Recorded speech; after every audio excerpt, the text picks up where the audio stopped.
recording. There we go. All right. Welcome back, White Death, and we're back for the next adventure. Actually, we never had an adventure last time, it was just a recap. Speaking of recaps, what did happen last week or last session, guys? Remind us. And what are you guys planning this session? And we'll see if we hit those marks, beats, whatever you want to call it. Where are we? We're in Neverwinter, and we're trying to get all the secrets of Kiara's life from Ep9. And some people wanted to go shopping. Of course. But why are we in Neverwinter? Get the last book. Shopping. Last book. Last Avatar's Tools book. Who has the two books, by the way? The other books. Who has it? Remy, right? The Harpers. One, yes. Right, because I think we got one in Waterdeep, and I think we But gave we that still one. have the other one, right? Because we haven't gone back. Yeah. So I don't know who has it. Actually, who's holding it? I would imagine it's in the bag of holding, otherwise... It wasn't in the bag of holding last we checked, right, Jeff? Well... Who has it? Do we even need the third book now, guys? All right, the only note I have is... Oh, no, so I don't have any notes about the other one. I have the notes about the first one, which I said handed to Remy. So I don't know. I don't know what happened. I do know that the last person who potentially have grabbed the book was the same person who grabbed the rest of the books after meeting with Kontor Bahar. Which was Valakos, because he wanted to... Oh, shit! How did I miss that in my notes then? You should have all the books. You were so excited for all the books. I mean, I'm sure it's somewhere in my, on my pack. I just have not organized it, so it's there. It's there. All right. and we're in what? We're in Neverwinter. Are we heading, guys? We're heading for the crater. The crater. Yeah, the chasm. The chasm. And all of the fun that comes with getting closer and closer to that. Interesting indeed. Okay, well, we'll see how far we get. It may or may not be a short session, but you know how our sessions are. Shopping will probably take 5 hours, so it's all good. No, we are on a time limit. It is not going to take long. I will pick up the small one and I will carry them forcefully with us. Okay. Well, you and Valakos are getting the money right now. I think we already did. That took like 3 seconds. Yeah. Who's with whom from last week? I think Gelfin and Eris is with Kira looking for the apothecary. Well, Valakos and I went to get the Munmuns. And then the three. So Eris, Kira, and Gelfin are shopping, or at least Kira is looking for someone and a location that Eris and Gelfin are following. Is that correct? Yeah. Okay. Yeah, I think I'm still in monkey form on Eris' shoulder. Right. Monkey form. That's right. And then Saphira and Valakos, since you split up, how do you know where they're going? Did we discuss somewhere to meet back? Yeah. Yeah, I think we're planning on meeting back closer to where we're supposed to go. The chasm, like the entrance to the chasm, right? Yeah. You know, the chasm is technically outside the walls of protected. I keep saying Waterdeep, Neverwinter. Is that what you guys are talking about? Aren't there gates, or something? Sure, actually, I am in the wrong map, aren't we? Need more screens. Ooh. I imagine we would have asked Kira to point us to a gate to meet up at. She could point you to a gate, sure, probably give you some general directions, but I don't think she was. You guys were close to a gate, but sure. I'm just trying to pick up, see where we can pick up. It's like a mouth. All right. Well, while Safira and Valakos are trying to remember the directions that Kira provided regarding Neverwinter, Kira, where are you leading Eris and Monkey Boy? Oh, I'm sorry, that's the same person. Kira, Eris and Gelfin.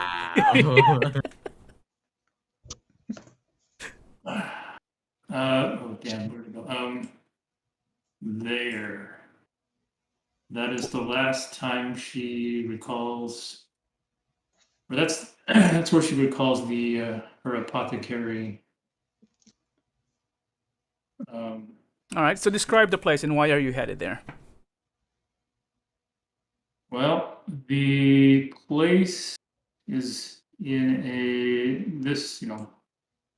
I guess an older part of the town up north. As they approach it, she notices that it's in the same worn condition as the Blue Boar Inn. And she's going there because she has a contact there by the name of Jahira, who's an apothecary and supplies her with some nice restorative ointments that she is fond of keeping on her. All right. What's the name of the place? Jahira's apothecary.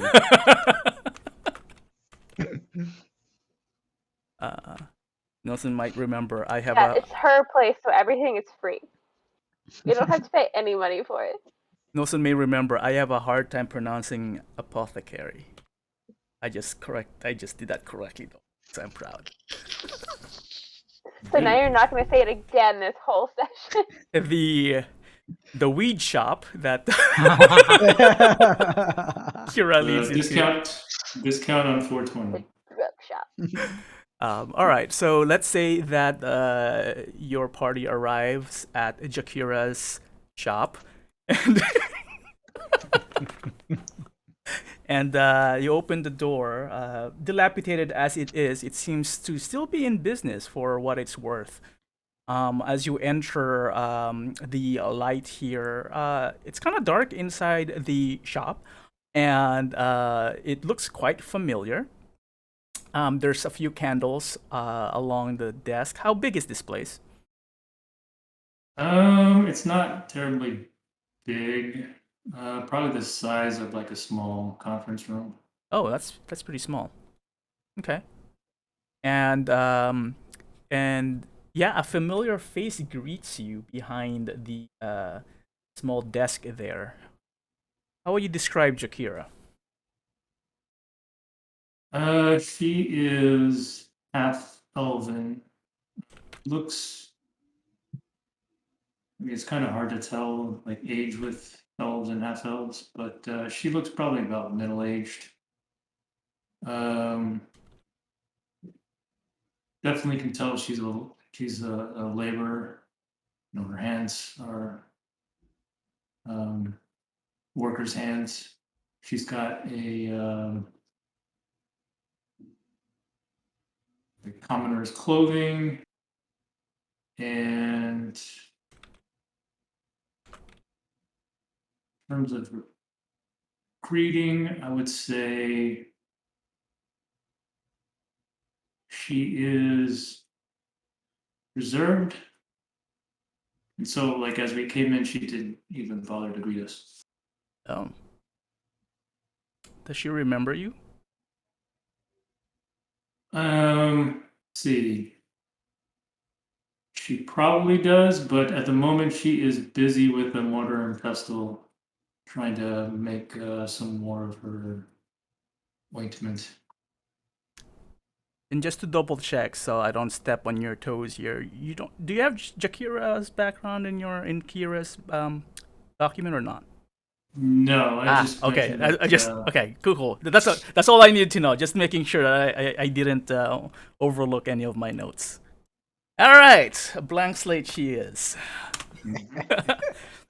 So sure enough, in the corner of this small room, close to the desk, which is a little bit farther inside the establishment. You can hear the grinding of pestle on mortar as someone, a half elven, female half elf, you can see in a dim light, is busy grinding something.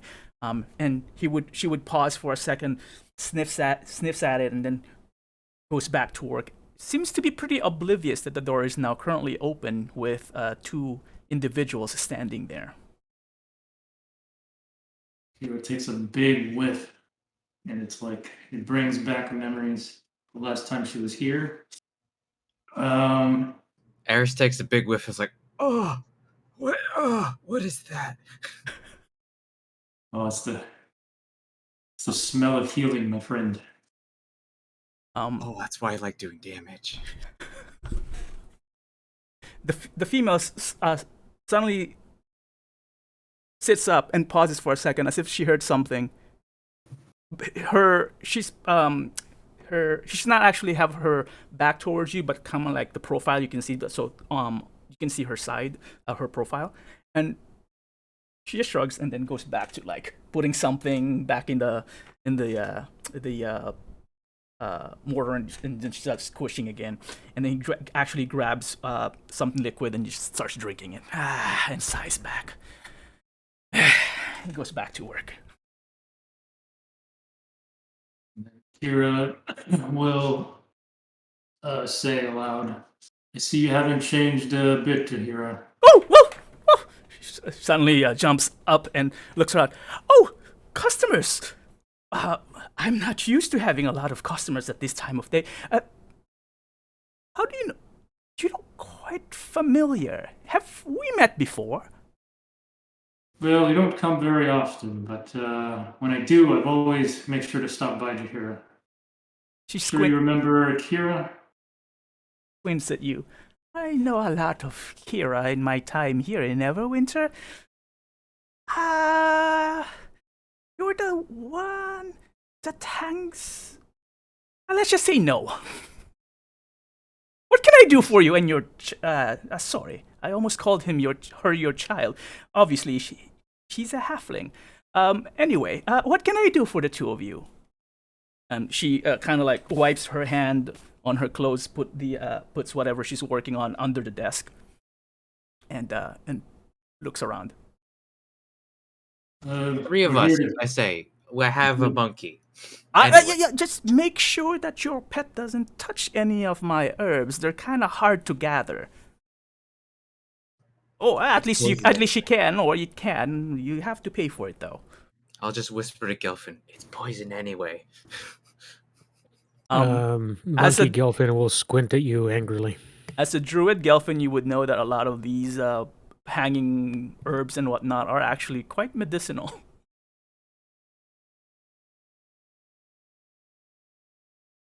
Kira's gonna ask, I don't suppose you have any of your restorative ointments available for sale?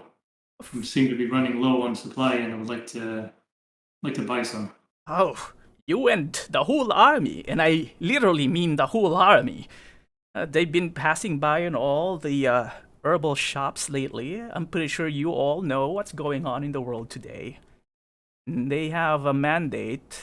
Lord Neverember decided to gather a lot of our healing tinctures and potions and whatnot to supply the army. There's, I heard, big war brewing. Maybe not right here in the north, but closer to the south. It's closer to home than you think. Oh, that's why we're here. That's so. Well, I can say that I've been working daily, through the day, through the night, to try to meet the demand. And trust me, it's not just the army seeking that. Mercenaries, the nobles, that's a lot. I would be quite surprised if you could actually find a decent shop still selling a large supplies of them. They've come at high demand, and with high demand comes high price lately. Now, you said I know you, right? I still feel that we've met quite a while. But anyway, how many tinctures are you thinking of, or ointments are you thinking of gathering there, my elven friend? Oh, whatever you can spare. Oh, you must have very deep pockets then. Yes, my friends here have deep pockets. Okay. I was hoping we'd do. I'll whisper over to Kira. I was like, I was hoping we could shop for scrolls and wands first, but okay. Bob, real quick, what type of healing item are you looking for? Which one is this again? Let's see if you go on 5e. I think it's Keogman's ointment. Oh, or Keogman's ointment, Restored- yes. Yeah. Yes, I am familiar with that. Is an item. How much do we? Hold on. Where did I? Hold on a sec. Oh, cool. 2d8 plus 2 and relieves poison. And a cure to any And- disease. Yes. Wow. Pretty good first aid kit. Need to double check my roll table for the prices. It is wondrous and uncommon.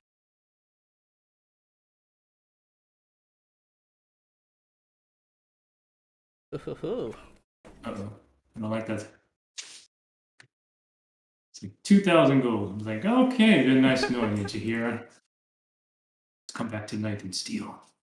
Steal it all. Oh, how much money do I have?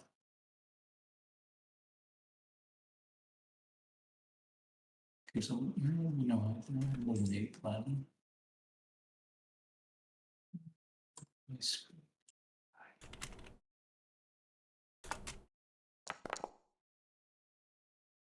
Ooh.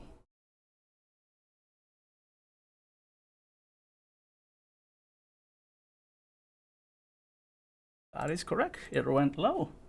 That sounds Well, good. we have a few, or rather, I have a few of the ointments left, overlooked by the last delivery request from Lord Neverwinter. They will come at a price of 300 gold apiece.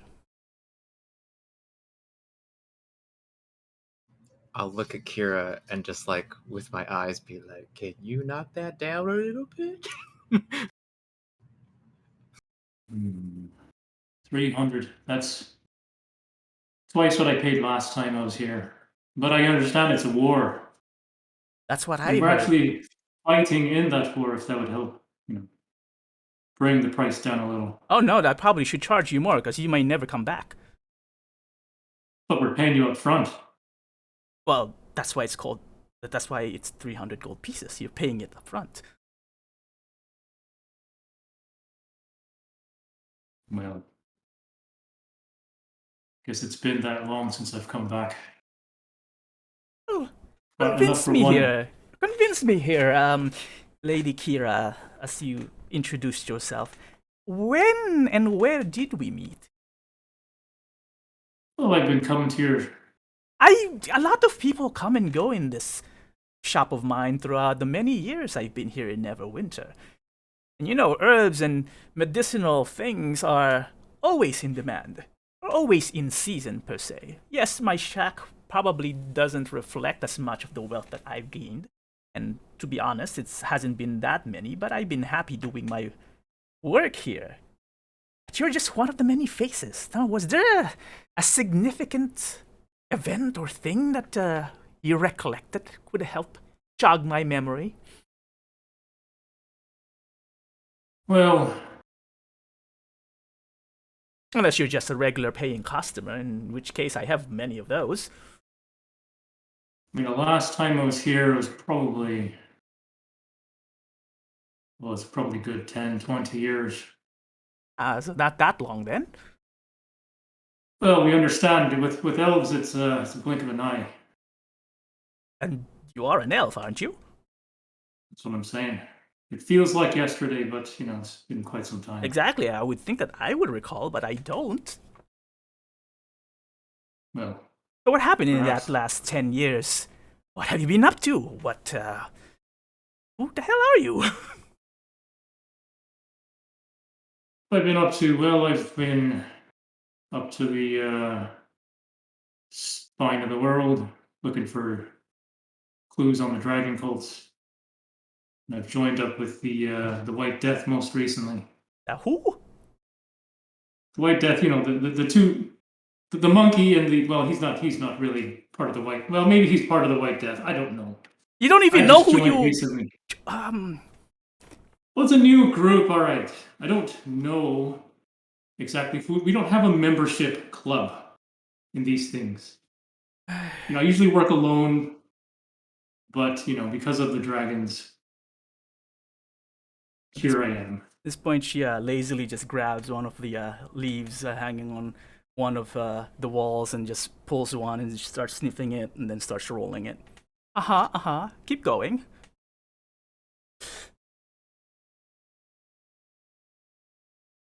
How many Yeah. ointments do you have?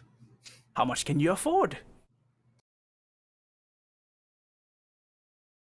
How much can we afford? We can buy That was 5 my of them. question. Monkey Gelfin starts looking around. Does he see any ointments? Not hanging on the walls. Mostly what's hanging on the walls and what's visible are more of the raw resources of herbal medicines. They can still heal, but very like, first aid type of thing rather than actual heal. There are some common herbs hanging, being dried. Not a lot of potions. She doesn't have a glass case or anything like that. Mostly tables, and there are folded pieces of leaves. You think that are holding some other tinctures, but you can't tell. You can smell them though. They smell fresh, like grass, or smells like vegetable. Some type of plant clings in the air. Okay. Just to be clear, I've decided to become an agent of chaos. Oh no! Um. Oh no! So. You guys gotta kill this monkey as soon as you can. Does Ares keep the bag of holding closed? Oh like no! like tied closed? I mean, there's a flap, and I guess that is, yeah, I guess kind of, Okay. or like there's a latch on it. Yeah. Well, I don't know. You tell me, because I've never really thought about it. Yeah. So there's the way I see it. There's like I don't know if magnets exist in this world, so it's like a magnetic clasp, right? Let's just say something like a Velcro, maybe. Sure, Velcro exists in this world. Wow, magnets don't. Okay, so magic. Got it. And I assume Eris is walking around a little bit enough that if something comes within reach, I can maybe attempt to grab it. Ooh, I see. Wait, say it again. We have a kleptomaniac. We have a kleptomaniac. Yeah, I Of assume course. that Eris is walking around a bit because she tends not to stand still. At least in my mind, she doesn't. So if she moves past a table, the monkey might, I don't know, just playfully grab at a thing. Yeah, I guess I'm looking around the room and yeah. Okay, so Well, when appropriate, I Mhm. would like to do that. okay, then I would ask you to roll a sleight of hand, please. Okay, as he's doing that, I will say we can buy 5.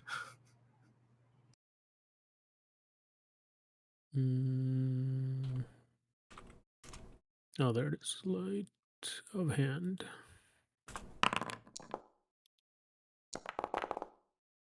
Nope. Can I Or roll at least not great. perception to see if I see this too? I'm sorry, what? Can I roll perception to see if I see this as well? Sure. Because I am With looking around the room, right? Yeah, with let me think here. I'm deciding if it's advantage or disadvantage because the monkey is right on you. You decide. If Iris is kind of paying attention to the monkey as you're turning your head, I'll say advantage. But if you're looking away, and there'll be disadvantage. I was gonna go around like right down the middle, just because like I am looking around. Oh, you know what? Then just straight. Go ahead and straight then.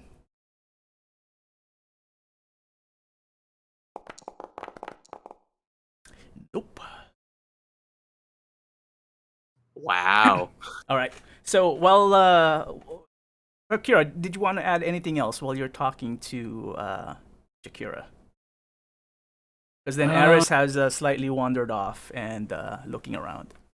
Yeah, so while she's wandering off, Kira's going to ask Jahira, do you remember there was a bard that used to come around town a lot named Footer? I would say Passed that was away, about 50-ish years ago, not 10 years ago. Well, yes, that's when he was in his younger years, but he passed away about 20 years, I think. Oh, maybe it We was had a 20. funeral for him. Will pass by, but yes, that bard was well known in Neverwinter, especially in that inn by The Blue Boars. yes, the Blue Boar Inn. Yes, I haven't been there for quite a while. Yeah. Everyone remembers that bard, whatever his name was. Well, yes. I don't suppose you remember him mentioning a wife. At that, Eris is gonna whip around and just stare at Kira. Like, At that point, as Aris actually turns around and look, that's when the monkey swipes something. Oh, he did swipe something. And without knowing, put something in the bag. And so it's like, yeah. I recall the young gentleman saying he was quite happy. Something about he would pass by here, and I think it was not a well-known story. They didn't have a big ceremony or sorts of like that, but he would always say after an eventful night or day, I can't remember it was, that any maiden who would approach him would always say that he's already been taken. Yeah. That Kira will be rubbing her ring. do I see that? I don't know. Is Kira doing so stealthily or just absent-mindedly? She's been doing it absent-mindedly when she thinks about. Because I am solely focused and absolutely just astounded with what's happening right now. In that case, Jakira would actually kind of like squints her eye a little bit, and then would slam on the desk. Wait, is that you? You're looking at his wife. Oh. And he never did mention Lady Kira, or maybe he did. But I am terribly sorry. I was quite a fan of a couple of his bar songs that he used to play in the. Oh, I am so terribly sorry. I've been quite rude, Lady Kira. No, don't worry about it. I'm usually off in the Elven lands, doing my blade singing, as it were.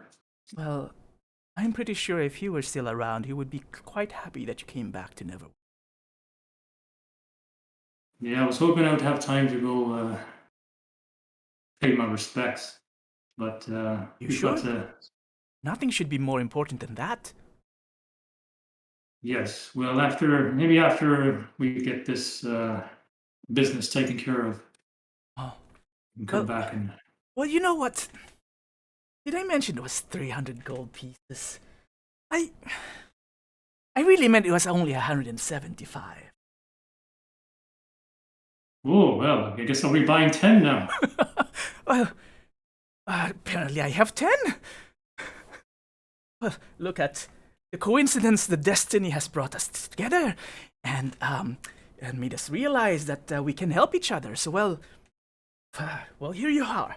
I'll be right back while I finish bundling the rest. Then here's the 5, and I think I have 5 more at my desk over there. I'll be right back real quick. Look So, around. 10. Okay, 10 times 175, you said? Yeah, it'd be Okay. 17. All right, so you have 10 of those ointments now. Let's just And then carry that Kira's up. going to tell Eris, I'm not going to freeload off of you, right? I have some money, but not enough for this much. still need to make scrolls for the party. And she hands over, trying to do math, 350 gold. Whoa. Or actually 35 platinum to Eris. Okay, and yeah, Jakira comes back with the rest of them, and they are wrapped in whatever case it comes in. All right, how do I It transfer does this? take about a week or more to create some of these ointments, and they are very heavily in demand. Don't show them off too much, especially not to the guards. They might think I've been holding back on them, which I have. But aren't you glad I did? Well, we're so thankful that you had the foresight of holding back on the guards.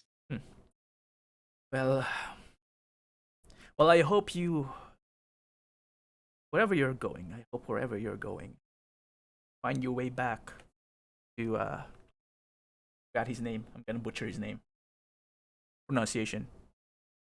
Don't worry about it. Most people butcher his name. I'm pretty sure he would just have laughed at that. He was such a happy fellow. I remember correctly. The inn wasn't the same after been quiet ever since we lost the voice. Yeah, see, it's a little run down since last time I've been here.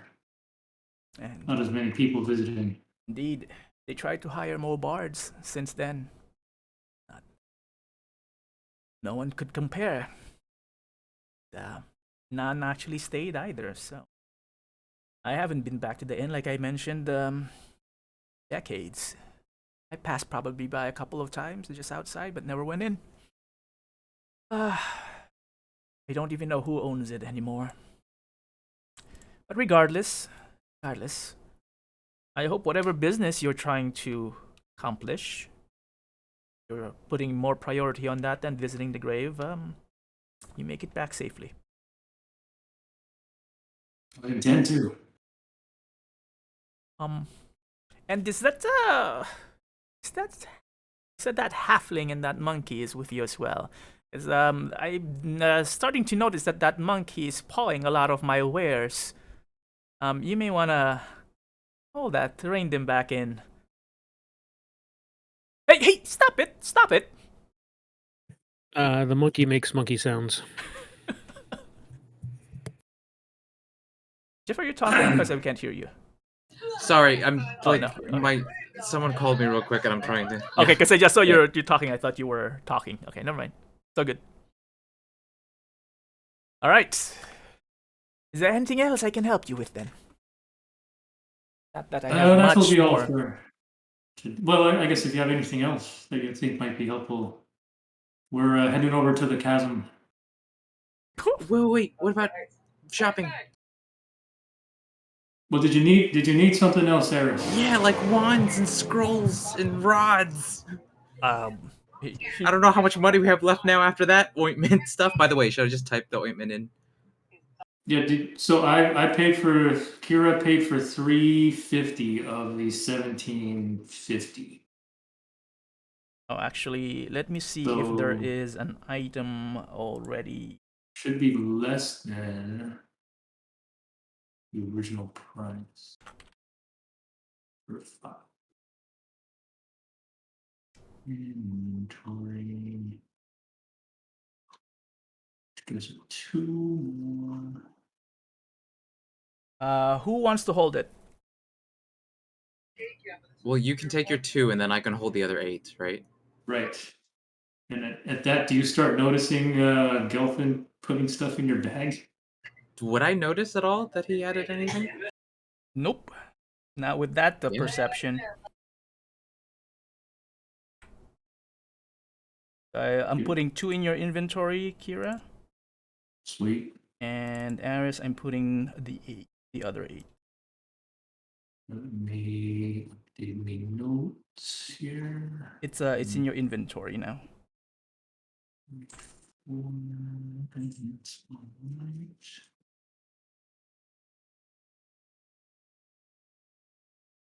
Okay. Sorry about that. And I already subtracted it from the bag monies and added your 35 platinum. So thank you. Sweet. You were married? I'm gonna scream when we get outside. Yes. Was married. About, let me see, 20, maybe 50 or 60 years ago. Holy moly.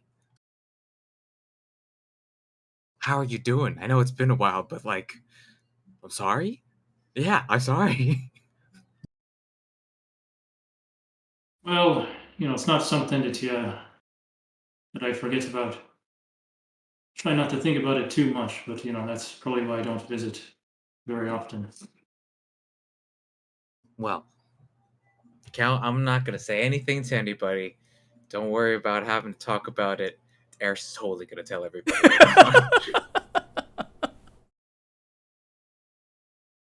Yeah, I mean, between you and the monkey, let's just keep it amongst us three here.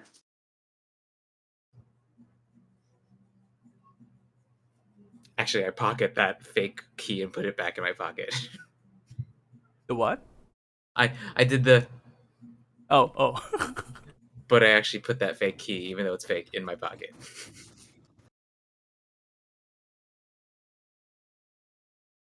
Let's double check here. Something.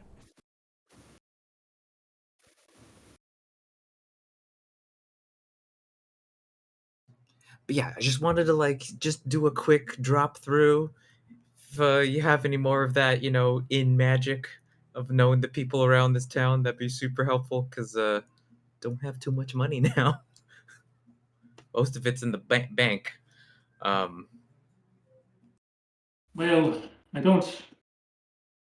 I'll be honest. I've only really been to a couple of places around here, and of the three places, two of them were inns. So we do the math.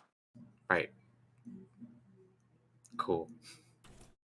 So where are you guys? But I mean, I'm sure people have heard of the White Death, and maybe there'd be a White Death discount. I feel like those are going to be a White Death surplus because we're clearly a successful group. So don't mention the White Death. We'll just be like, oh, we're just looking for stuff. Don't worry about it. All right, I'll keep that amongst us three as well. So where are you guys headed after leaving the Jakira's shop? Well, after Jakira's shop, after we leave that, is there anything along the way to the chasm? Because I don't want to hold us up. You don't know. Oh, okay. You have I'm to. asking Kira. Oh, Kira. The gate you would have pointed them, Kira, by the way, would probably be around here. Sorry, I'm pointing at the around here. So down there. I mean, it's been a long time. I guess we can we just as we're walking, just look around to see if there's anything, because it has been like 20 odd years she's been back. Yeah, and things Who come and knows go. what'll be. Yeah. Go on ahead and you guys roll me an investigation. Even Gelfin.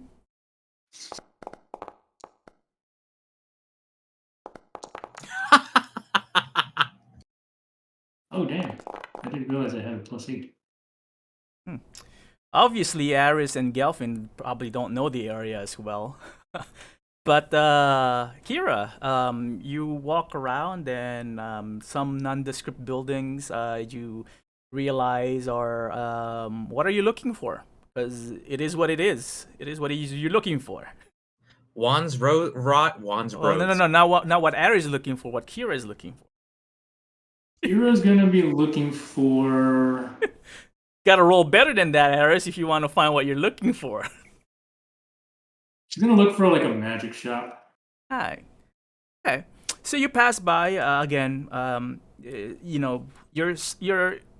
in between walking like almost autopilot in some ways as you pass through some of the alleys and main roads, and something that looks just familiar while at the same time kind of like the same direction as where you want to head anyway to meet Valakos and Saphira.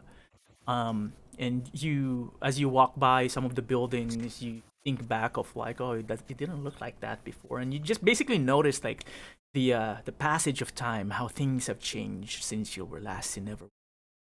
The shining buildings, newly painted houses that you recall, if they're even still standing, are now a different color and not quite of the same quality. There's a lot more trash on the ground, a lot more well-trodden places. The roads are not as well kept as you recall. There's a lot of it almost feels depressing thinking about it. And you stumble by upon one of the I remember like one of your friends living in this area, and then you realize that, oh, you know what, it's been replaced by a different building. But this particular building actually has a table in front of the door, and it seems that they're selling like magical trinkets and whatnot. And hearing what Aris was whining about, you said, oh, maybe we could stop by here and just take a look around. Well, this place here wasn't there when I last visited, but should hopefully have what you were looking for. Ooh, okay. What do we have? And I'm just gonna slap my hands together. I can't do it because I'm holding the button for push to talk. So you approach. It's a small house, and it looks like the front of the house, actually outside the house, a few tables with some, again, mundane magical items, what looks like normal trinkets in front, and there's a window overlooking it, and inside on the other side of the window, there's like a young gnome with sitting down cross-legged on the window and looking over the table. Say like, "Hey!" Waves at you guys. Find any interesting, just let me know. Selling what I have. What's this? And I'll pick up a random thing. Oh, don't touch that. Don't touch that. Unless you want to stink for the rest of the day. No. I don't. But if I want to make someone else stink, how could I use this? Toss it at them. The kids love that. Is it a stink bomb? That's a good name for it. Why didn't I think of that? Awesome. What else do you have here? This sounds like an awesome place. Oh, well, you know what? Those little things that you were almost touched and very delicate. Cospa. Oh, are you ready for this? Yeah. Kind of expensive. I'll prepare myself. And coppers each. You're stealing from children, sir. I know, and I love it. They don't even argue. Anyway, what else are you looking for? Yeah, I have a few of those. Well, I was looking more for like things like if I needed to protect myself against, random happenings and bullies and bandits. Those things work pretty well. Well, it won't hurt them. They'll just stink and regret their life choices. But have you ever smelled a corpse flower before? Oh, there's a plenty of them outside the walls. Have I actually smelt them? No, you haven't. Oh. The corpse flower? Before it devours you, you could tell its smell when it decides to act upon its predatory instincts. And I've seen people like throw up and be incapacitated and just fall on the floor and let that plant eat them because they can't move from the stink. Can I roll insight on this guy to see if he's sure. Is he trying to deceive me? Sure, roll insight.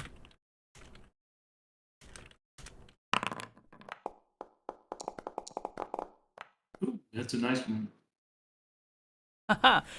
You can tell that he is very animated, and he seems to get lost when he starts describing what this creature or plant thing that he was describing with the stinkiness is. It doesn't appear to be fabricated because he seems to believe what he's saying. Okay. And I'll be like, and you let kids buy this? That's awesome. I like you, halfling. I like you and I like these. How much? 10 copper? 10 copper each. Hmm.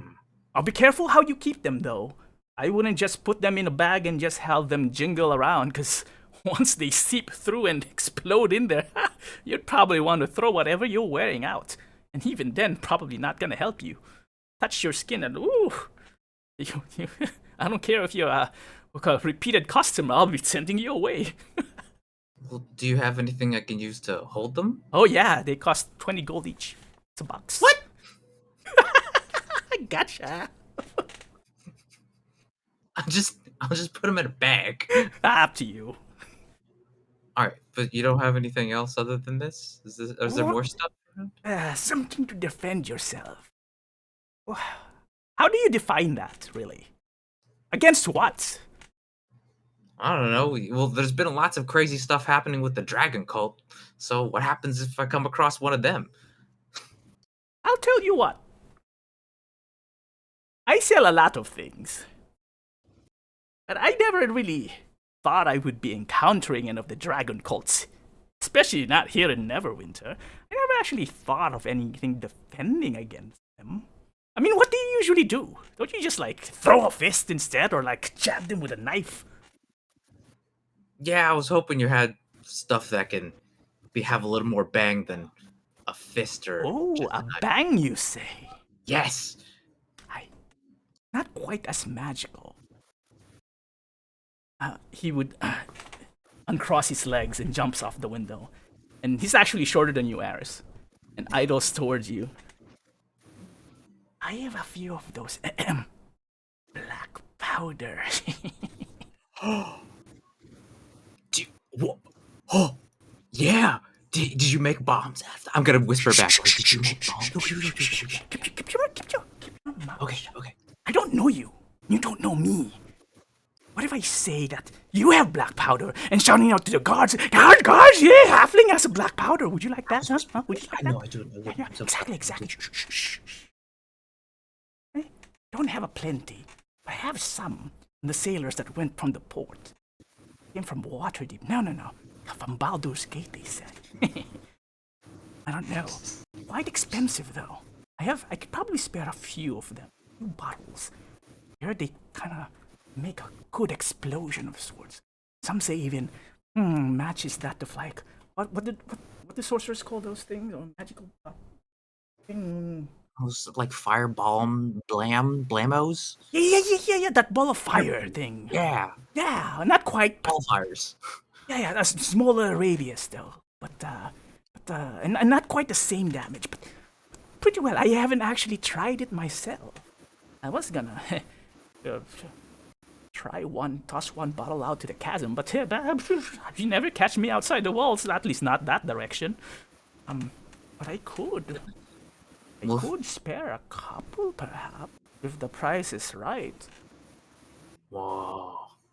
Well, 10 coppers, man, is already pretty steep. How much are you gonna sell the special powder for? Well, I can tell from what you're wearing it. You could spare more than 10 coppers.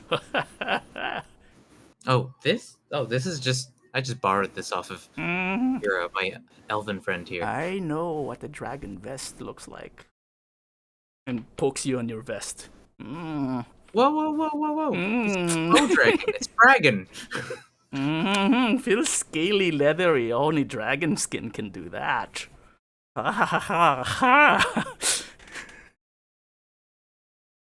No, I'm not fine. asking for the best, if that's what your impression was. I'm just asking for what can you afford? Well, how many can you give? Well, what can you afford?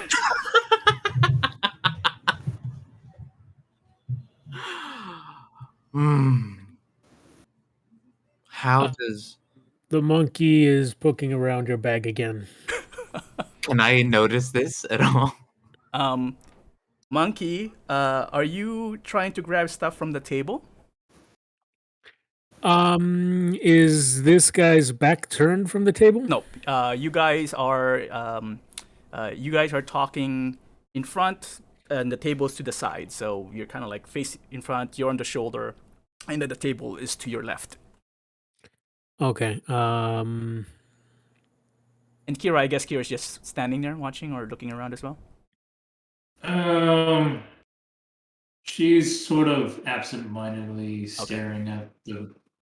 Yeah. Okay. So continue there, monkey. Well, I'm trying to figure out if there's a way I can swipe one of these stink balls, but apparently we're not supposed to touch them, or am I getting a feeling that that's also just marketing? Well, give me a perception, monkey.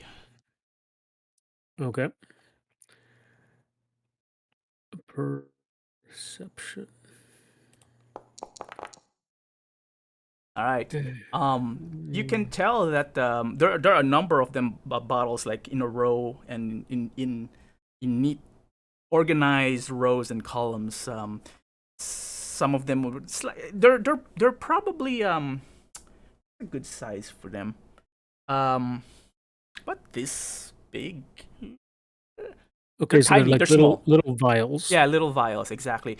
But from that roll, you can tell that they are delicate bottles. So without touching them, you can't really know how delicate, but they look delicate. They look like thin glass. And there's something liquid shining inside them. Okay. I see. The monkey will pull out a silver candelabra. Okay, do I notice that, right? You'd notice that, yeah. You feel the monkey suddenly like go into your bag, and that's like, And I'll- what are you doing? And then he comes out with a silver candelabra that you have never seen before. What the hell? And I'm gonna pick up the monkey by like this, like a cat, like a scruff, away from my bag.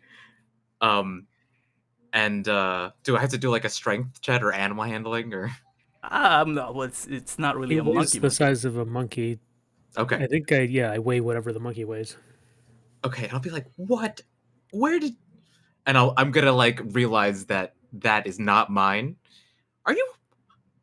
And I'm going to look at Kira and be like, Kira, can you please hold the monkey for a bit and keep him away from my bag? Oh, sure thing. I'm still going to drop the candelabra in front of the guy, and then sort of, as I'm being carted away by by Kira, I'm going to go "Rah!" with my hands sort of in front of me. I think my monkey friend means to say he would like to offer a silver candelabra.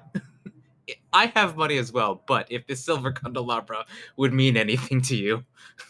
Do you have notes? Did I give you notes about the silver candelabra, Delphin? I mean, you said it was made of silver, and it would probably fetch a good amount of coin, but you didn't say how much. Did I describe or maybe you it? did, but I don't know if I have that info. Did I describe it more than just the physical description of it? No, you did not. Okay.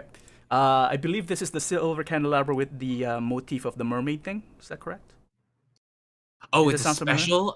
It's more than just the candelabra? Yeah, I think there was a design of like a mermaid swimming up toward this on the stem, if I'm mistaken. Oh, okay. If it Right. looked more than just a normal one, then I'd be like, okay, I'm gonna put that back in there for a bit. Because that was like kind of dirty, right? And then you cleaned it up, and that's why you saw it was kind of looks expensive. Oh, I mean, I think I remember you saying once you cleaned it up, it looks like it could be expensive. I don't know that you necessarily described it, or maybe I didn't pick up on it, but I didn't think that it was special, except that it might be expensive just because. Yeah, I think it might be Whatever. expensive because of the design as well, and it is silver. Right. I think that's what I thought it was. It was that it was like pretty good workmanship, and that's why it was expensive. Okay. Okay, so this is happening then. With that information, just let me know if you guys want to do something. Do I see the design on it? Sure, it's very noticeable because it's not just it's like indentation and there's like an ornate type of like mermaid swinging on the stem of it, the handle itself. They did a pretty good job of cleaning it up. Yep. So sure. Okay, then I'm gonna put it back into the bag and be like, well, I'll be straight with you. Yes, I'd like to purchase this, and I'd like to have a little partnership if you'd be interested. I'm about to go into the chasm, and I can test out any interesting ideas that you have. I'll also pay you for your equipment and report back to you on how fun these things are. Roll me a persuasion check, sir. Or ma'am. Holy crap. Oh, I probably don't even need to roll anything. I'm saying like, oh, was that so? So, I take it then you're a group of adventurers. Seeing that, what you're wearing, what she's wearing, even better. And a Hey, monkey. I look good too, but yeah, yes. I mean, compared to her armor, what you're wearing, she looks more glamorous than you are. Now I want to go shopping for clothes. But anyway, okay, sure, but yes. It's an interesting proposal. I don't really want to waste too much, and I don't really know you. But something inside me says that I can trust you. I don't know why. And not usually wrong with these things. I'm an excellent judge of character. Let me restart. My name is Eris, and yours, and I reach out my hand. Yeah. He gives you a slight pause, looks at your hand, and grabs it anyway. Henolo. Henolo? How do you spell that? Henolo. Henolo. Like hello with a no in between. And no, hello. Well, Henolo, pleasure to meet you. I continue. Yeah. But yeah, I like your inspired thoughts and the way you do business, and I'd love to continue a partnership of making some fun things. I like your enthusiasm as well. Okay. I'll give you 5 of the stinky bombs, as you call them. That's what you like to name them, right? Because they sound catchy. Stink bomb, yeah. I call them the boom and run.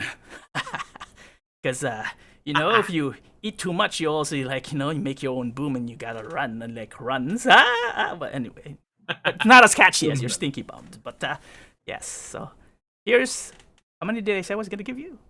5. 5. Yes, 5. And as far as the other things, yeah, the winks. Yeah. I need a few. I need some time to put them in, separate them very carefully, because I heard they're very. You don't want to agitate them too much. But if you could come back a few minutes, I'll probably get them sorted out. Yeah, sure. To partition them. But I want a full report now, what it does, because I don't really know. I'll let you know. Yeah, for sure. I am excited too. I am quite excited. I wish I could go with you, but I'm a coward, so I won't. Yeah. Come back a few minutes. Maybe. By this time, what did I say last week? I think you guys arrived in town close to noontime. I think. Something like that, yeah. So he would say hey, come back about that. Closer to sunset. Less eyes. Oh, we're about to go to the... Yeah, it's the chasm, I know, but you can wait a few more hours. I thought you said minutes. Well, minutes for me to prepare, but I don't want to just hand it out in the open. You never know who's watching. Because I'll be watching me if I knew myself, Is there something we can do for a stealthy? I'll look at Kira. Kira, do you have any stealthy ways for us to hand off something? Oh, no. You're making me think that you guys are used to these types of transactions. No, I'm asking. I don't know. You almost got me there. But I understand. You got to protect yourself, and if we're gonna make more fun things, I want you to keep being able to do your thing. Exactly, Aris. Yes, Henelo. But yeah, we're gonna head there. How long are you going to be in Neverwinter? I guess more than the night, but we might be in the chasm tonight, so I might just have to come back later then, and we'll try it out another time. Okay.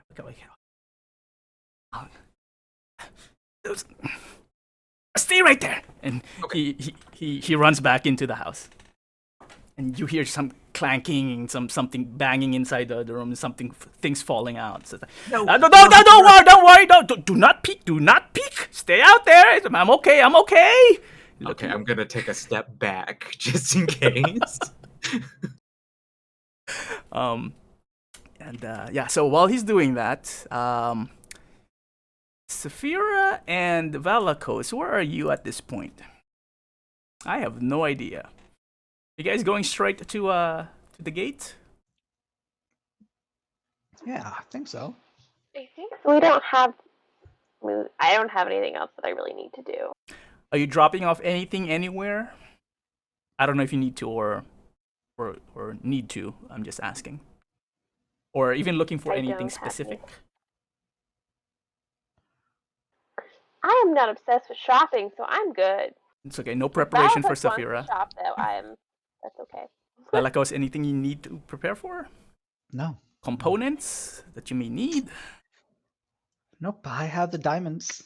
Diamonds are Valakos' best friend right now, so Oh, I thought it was Kalar. Okay, oh, come on, no. I mean, like, you can't compare Diamond to Kalar, come on. Yeah, he's silver anyways, right? So he's shiny. Basically the same thing. Yeah. Okay. It's one big diamond, yeah. Okay, just double checking then. Mhm. All right. So then, if we go back to the party, while this is happening, then it will take a few minutes. Is Monkey Boy, Aris, or Kira? Do you guys want to do anything while Henelo leaves you alone?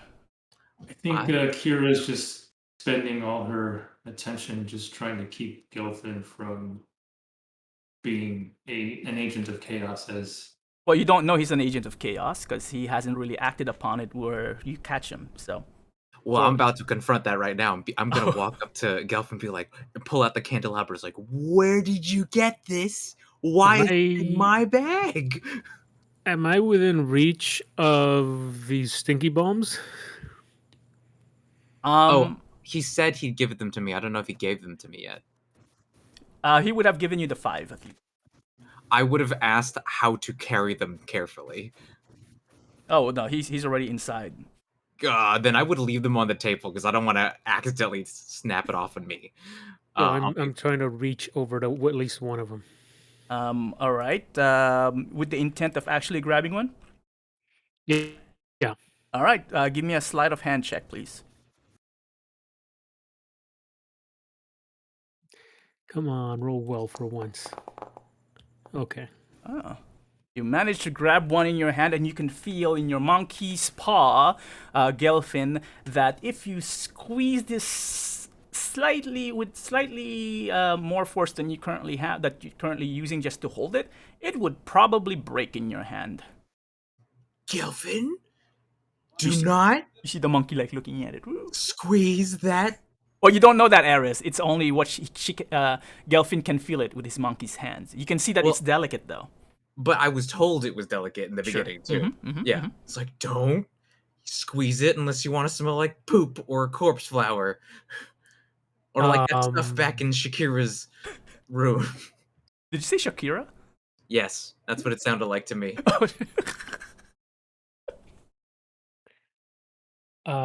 Yeah, the monkey is just going to give you a really big evil smile and look at you. Sort of like, I dare you to give me a reason to use it. You want your candelabra back? Here, and I'll just take it out the bag. Be like, here, hold this instead. In addition to that. And I'll point to the bag of holding. You want the bag of holding? Just going to continue pointing at it. With just this look on my face like, dummy. I'll open it up so that you can put more into it. Okay. So am I being let go? Am I in a vice grip from Kira? Also, Kira, why weren't you holding on to the monkey? That's what I was trying to do. You just brought me too close to the table.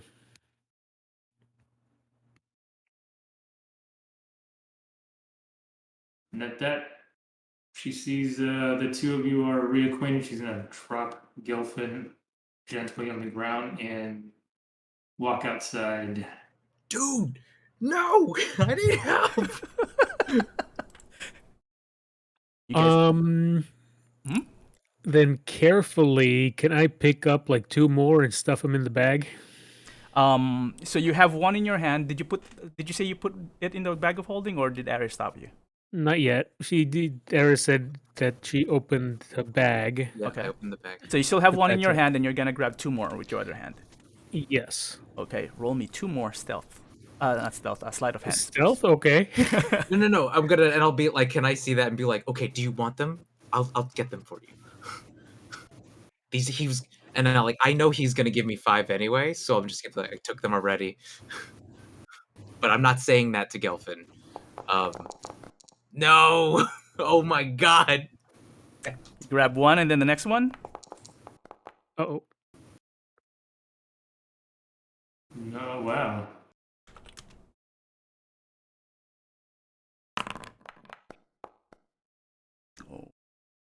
Oh my god! You managed to grab 2 more. Oh boy. You lucky punk. Okay, and I'm gonna be like, okay, that's enough.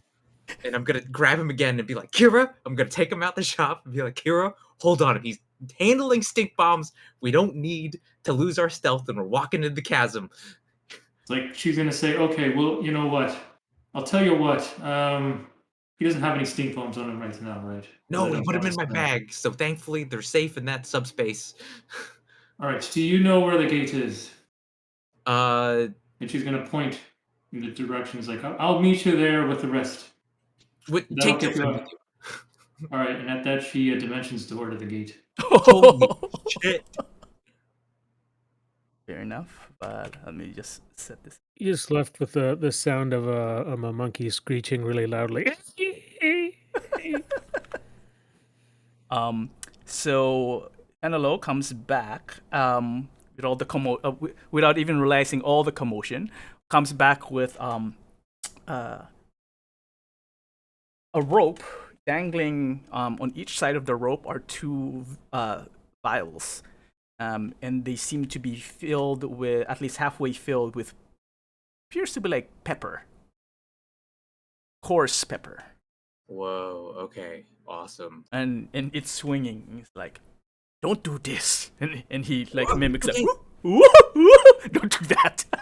And then he hangs it over his neck. But you can do this as long as you don't like shake it like this. Well, anyway, be careful with this. I call him the black powder boom boom. I like boom booms. Wait, That's a catchy name. yes. Let me see if this works. I'm gonna put it in your inventory, Aris. Not sure if it's gonna work, but Okay, while you're doing, I'm gonna tell him. Okay, I already took 3 stink bombs, but I'm a little afraid to handle them. Do you have any other tips for how to make sure they don't explode in my hand, or any way to? yeah, yes. He goes back by the door and just grabs like a small box, and the box has little compartments, rows, 2 rows of 5s, Okay, empty good. things, and it's like, just put them in here. Now, mind you, remember those boxes cost me 20 gold pieces, but you can have one to try it. Thank you for your generosity. Yeah, I know. Do try them out, and remember, I want a full report. You are gonna get one. I am so excited. Okay, so I then think I'll- in your inventory you have now the black powder there. It's let's see if it actually works in combat once you do use it. I just copy the fireball thing and then subtract. Basically, it's half the range and half the damage. So it's 46 damage, but you can only toss it like 20 feet. You have to toss it basically at an area, and I think it's a 10-foot radius. We'll see. We'll see what the template looks like when you actually use it. Hopefully less than 20 feet radius. Yeah, we'll see how he uses it because like he said, he doesn't know how it works. So neither does the DM. Okay. It may not even work for all we know. So, Should you also put the 5 stink bombs in there? Or is that put it in your inventory because I wasn't planning on it, so I don't have it prepared. Okay. I can't find an easy way to do that, so just track it separately for now. are you putting all that in your bag of holding good? Yeah, well, I first put the stink bombs in the box, and I take the last 2, very carefully, and then put everything in the box, and the gunpowder boom booms. Kira, before you left, did you tell Aris or Gelfin the direction of the gate? Yes, she pointed to the direction of the gate, and I imagine you could see it from where we are. Sure, yeah, across the river. Yeah, so she pointed there, said, meet over there once you're done. Okay. And then she teleported there, or dimension door. With Gelfin, right? I told you to take Gelfin Yes. with you. Yeah. Okay. And how about 1 silver is equal to 10 copper, right? Correct. Okay, I'm gonna take a gold and I will just put it on the table and then slide it over and just say thanks. Looking forward to working with you. Actually, I'm gonna handshake him with the gold in my palm. Oh. Yeah. You do that, and he was kind of confused for a second looking at your hand, but he grabs it and feels the gold in your palms, and instantly there's this big smile on his face, like, "Oh, you speak my language." Well, Hanelo, I have to go head off to the chasm and play with some toys. So no dying now, and if anyone catches you with that, boom boom, you never got it from me. Yeah, I picked it up off the street. Don't know what you're talking about. Oh, wait, you did? Which street? No, stop. No, just wink. Oh, yes. Almost got me. Hanelo's awesome. All right, then I'll head out. Okay, Aris. So, well, I guess I'll see ya. See you in a bit. New friend. Yes. Awesome. Gnomish Tinker, right? Yep, Gnomish Tinkerer. All right. So eventually, actually, Kira, you appear there, and suddenly Saphira and Valakos, you see Kira by the area. Not exactly beside you, he's not, but there and joins the group. And, what do you do, Kira? She puts Gelfin down, and she apologizes, says, well, sorry for taking a bit of time here. We're wrapping up shopping, as it were, and this Gelfin here was quite a handful, so I had to, I had to leave Eris to conclude our business. A monkey business? Is he? Peter's gonna lightly smack Valakos on the back of the head. Do you think he has any intention of changing out of monkey form anytime soon, so he could be vaguely useful with what's about to come? She's gonna shrug, give you a shrug, and say, I don't know. I mean, I've only known this person, same as the rest of you, for how long has it been? Also, aren't we short one member? Oh yes, Eris is back there concluding business. Of course she is. We're going to be here for another 3 hours waiting for her. Actually, you know what, Aris? Well, while you guys are talking, Aris, just roll me not the next, investigation check. When Erin Twice. shows up, she'll be all decked out in a new dress and all the rest of it. I'm just seeing how long it'll take her to find it away. Twice, I said. One more time. Okay. Okay. Okay, continue your discussion. She ends up back in Waterdeep. You receive a postcard of Aris back in Green Nest. I say Saphira, who was, like sharpening her weapons or whatever before they get back, just kind of sighs and goes back to sharpening them. Like, we're gonna be here all day. Where are we? We're Uh, at a gate. yeah. So there are guards here. There are, yeah. So this area isn't as well, it isn't used by travelers or merchants at all because it's not a merchant road. This is a gate that heads, so pinging it right. So this is like the tower right here. There's a gate there that leads to the ruins on the east side of Neverwinter. Wilderness outside, so there are just a couple of guards, board guards. Nothing. It appears that this place is kind of like uneventful. There's a couple of food stands close to the guards. There are about 5 guards here, just sitting around moseying. A couple of them would be looking at Valakos and Saphira, who just stopped there and started again. She was sharpening her weapons, and then suddenly, poof, Kira's there, and then they kind of jump, but like shrugs it off, and then keeps their distance away from the party. Okay. Then yeah, I'm staying in monkey form then. Just know, I believe wild shape is half your druid level, I think. So you can stay there for about 5 hours in your wild shape unless you lose your health or you decide to change back. Yeah, well, it's not been that long, has it? Yeah, no, I'm just asking if you can confirm it's 5 hours or something like that. Oh, I was looking for that in my thing, but I couldn't find it. I'll keep looking and I'll let you know. Okay. Okay, yeah. Look at that. All right. So, are you guys doing anything else while you wait for Aris? I'll find like a nice little quiet corner and read. Read. We'll see how long. Oh wait, Aris already rolled. So Aris, then you are walking alone in the streets of Neverwinter. As you pass by a few of the road or the streets and alleys and past through towns, you notice some kids playing. You notice some. It's past afternoon, so it's about maybe 3 o'clock at this point. And you see a few of them like bullying a little boy, and he's crying.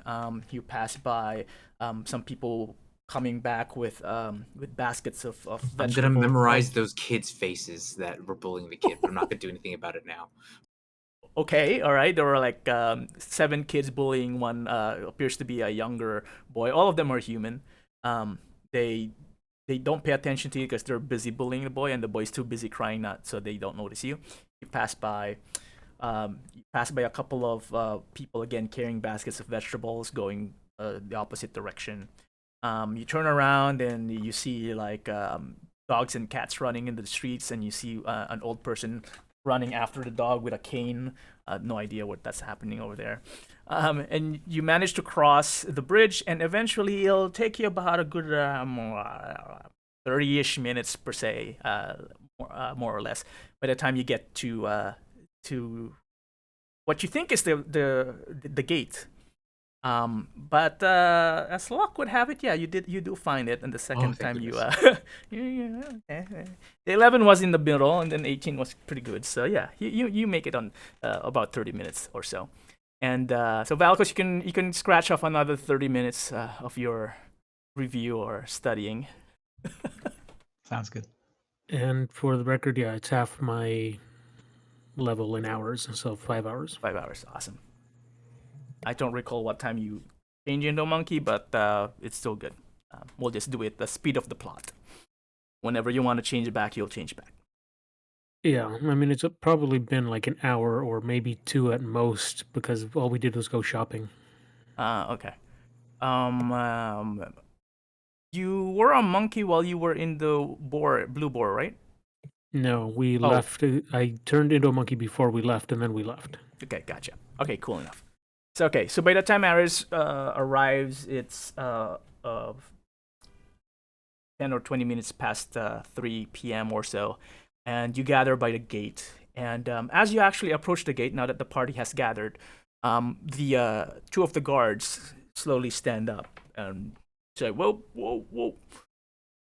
No, not to be rude or anything. I can see from your wares you appear to know what you're your business is, and you're all well prepared, but you do know what's outside this gate, yes? Yes. I hope I'm speaking to someone. Okay, not rude people. Good.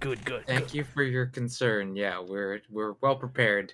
Yeah, we're heading out. Do you know the rule? If you are being chased by something, we won't open the gates. That makes sense. Okay. If you're yelling for help, we ask you to just roll around and run the other way because we don't want you to hear your screams. We don't want that on our conscience. And you are well better equipped than we are. That makes sense. Okay. Anything else? Don't bring anything back that's still alive. Wait, But we're alive. Are we not bringing ourselves back then? Well, I mean that is living out there, because we don't want anything out there to be growing inside here. At that she tells Eris, let's hope Gelfin doesn't take anything food. Well, if you do, and we manage to kill it, though probably not us, because I'll be running the other direction, to be honest. The Lord Neverwinter would probably decree your death. So I just want to be sure that pretty much everyone here likes to live, and most of our able-bodied soldiers have already been drafted and heading south. So so we're just the city guards. So I'd rather not have any trouble, and I'd rather want to go back home. Actually, one thing that might help us to make sure we don't have trouble for you guys. Do you have any stories you can share about what's out there? Oh, how much time do you have? Oh, I guess not too much time, but I guess just anything you suggest for us to prepare as we walk through. Well, how much do you know already? Between the five of us, we could probably tell you some, what we've heard roams around the dark shadows of the chasm. I'll look at Kira and be like, well, you've been here, so.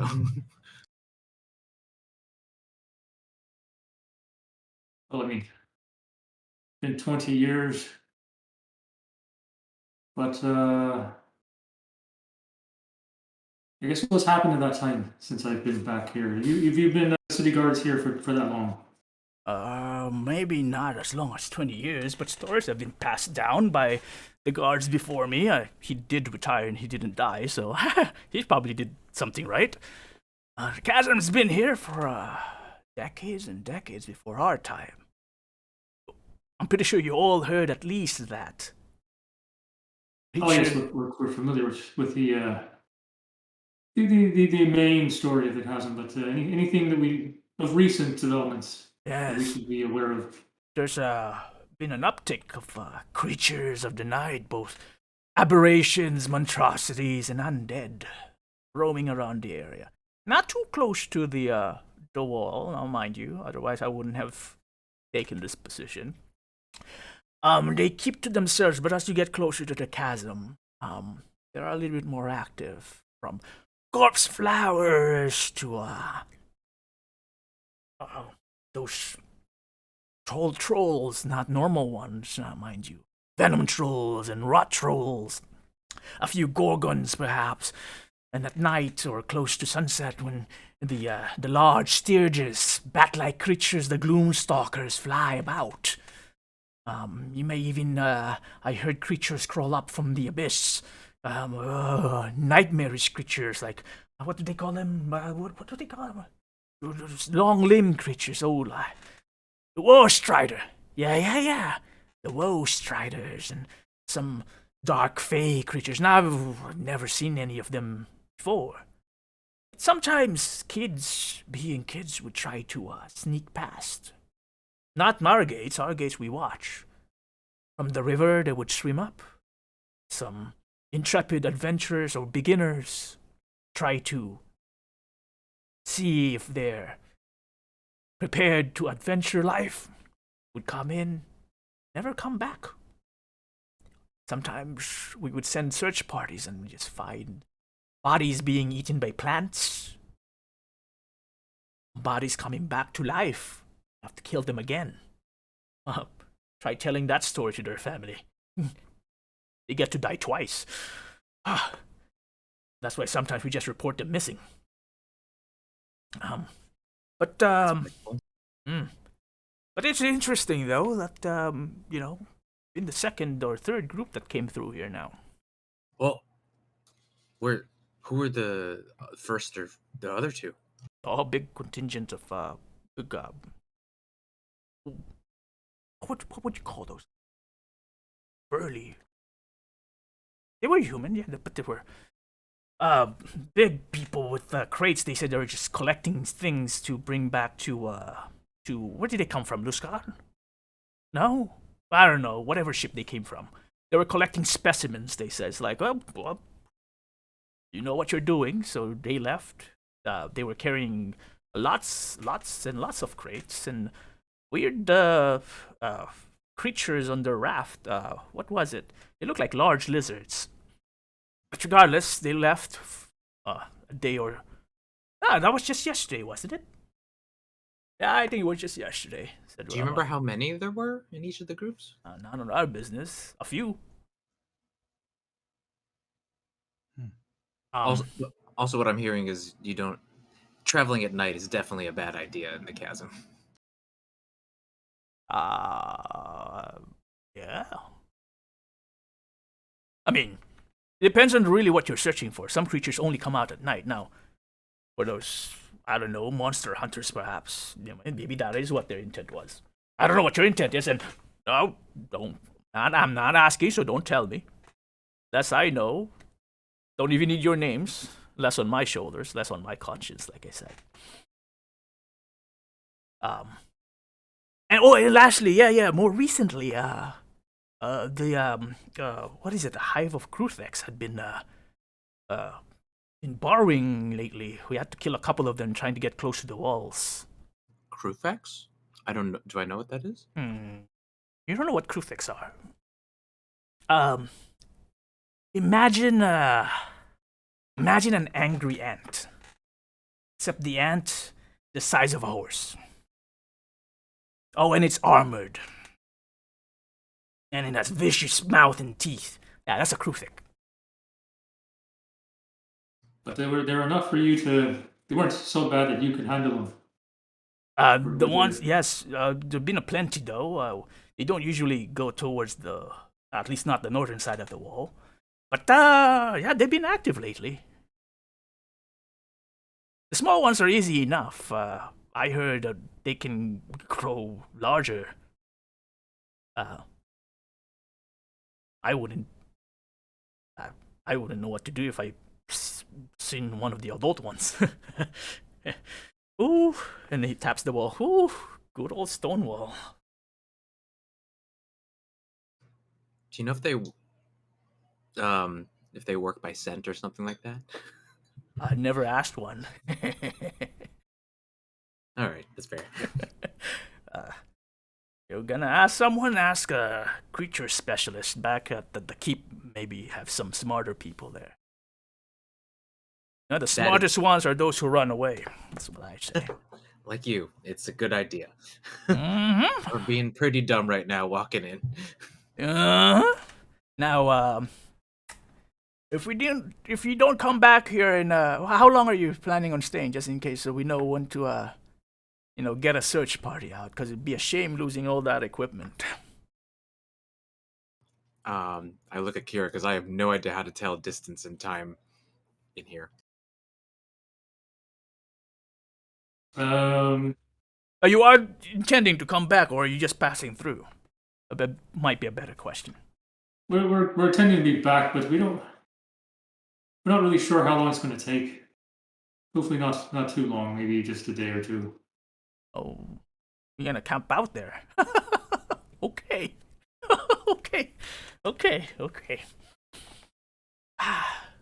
If you do die, or if you are being chased and you're trying to run away, run back close to the wall, but not too close. Again, just so that we can get to your body. Wait, did the other group come back already? No, they back. were a bit No? more of the like I mentioned. I was testing you. They were kind of the rude side. They didn't really, you know, they didn't like talking much. Mostly grunting and giving us the eye. So we're just like, do what you want. They looked pretty much unharmed on their way back. What was that? Did the other group look like they were pretty Oh much no, unharmed? they haven't come back yet. Oh, they haven't. I No, thought there was no. one group that was collecting specimen. Yeah, that's the one I'm talking about. The large group went by raft with their crates and whatnot. They haven't been back. They've been quite rude, quiet people, just staring and giving us the eye. Well, if we see any dead burly men, we'll know it's them. Oh yeah, I didn't see. At least I didn't notice if they were carrying anything of value. Not like, ooh, No, yeah. But then again, we never know what's in those crates,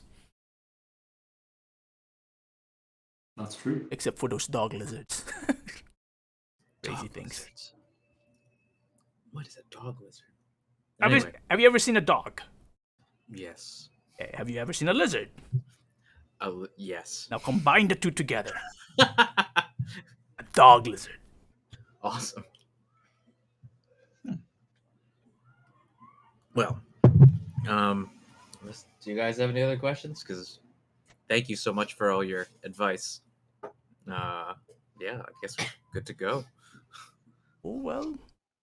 Good luck, I guess. Really need to go out there. Thanks. Try not to breathe in too much.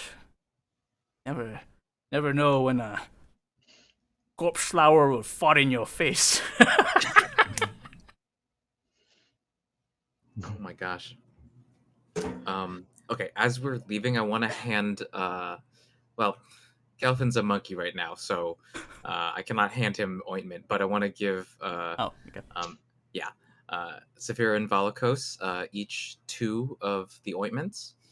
I can do that, right? Like I can send it to them. I think so. We had an issue last week where someone wasn't able to send something. So I can do that. I couldn't give things to Valakos for some reason. I just tried to send to Valakos. Did you get it? Okay. Received. And now Saphira. Are they showing up as Kyoman's ointment? Yes. Kyotam's ointment, yeah. So I only got one. There should be a you got one item, but quantity 2, I think. Yeah, it just shows up 1 in the parentheses. Is that correct? Or That is am I not reading it correct if wrong? that were the case. You can update it, right? You can add Yeah, I it. can update it. Yeah, go ahead and I just update. wanted to make sure. That. There we go. Thank you, Iris. You're Thank welcome. you.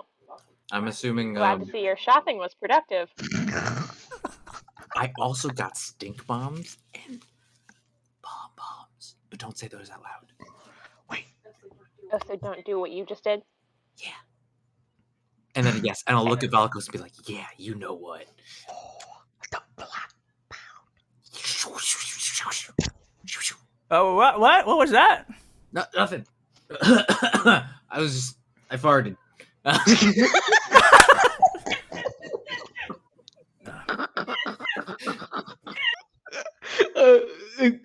such an Fire. Iris thing to say. All right. But yes, we can play with them later outside the balls. Let's go. Let's go. Okay, are we through the gates? If you want to be. Because I'm going to say I think we should try and be as stealthy as possible to try and, decrease the amount of things we run into, so I can cast Pass Without Trace on all of us, and hopefully we'll stealth through a little bit more. So I'm going to do that. Also, those groups that came before us, I imagine they're probably people we're going to see along the way, if not already at Sanura's place, if they are going there.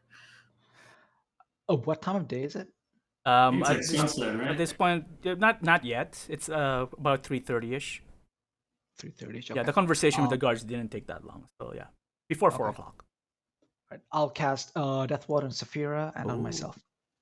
Okay, make sure you are removing those spell slots, including the Dimension Door from Kira. Yep.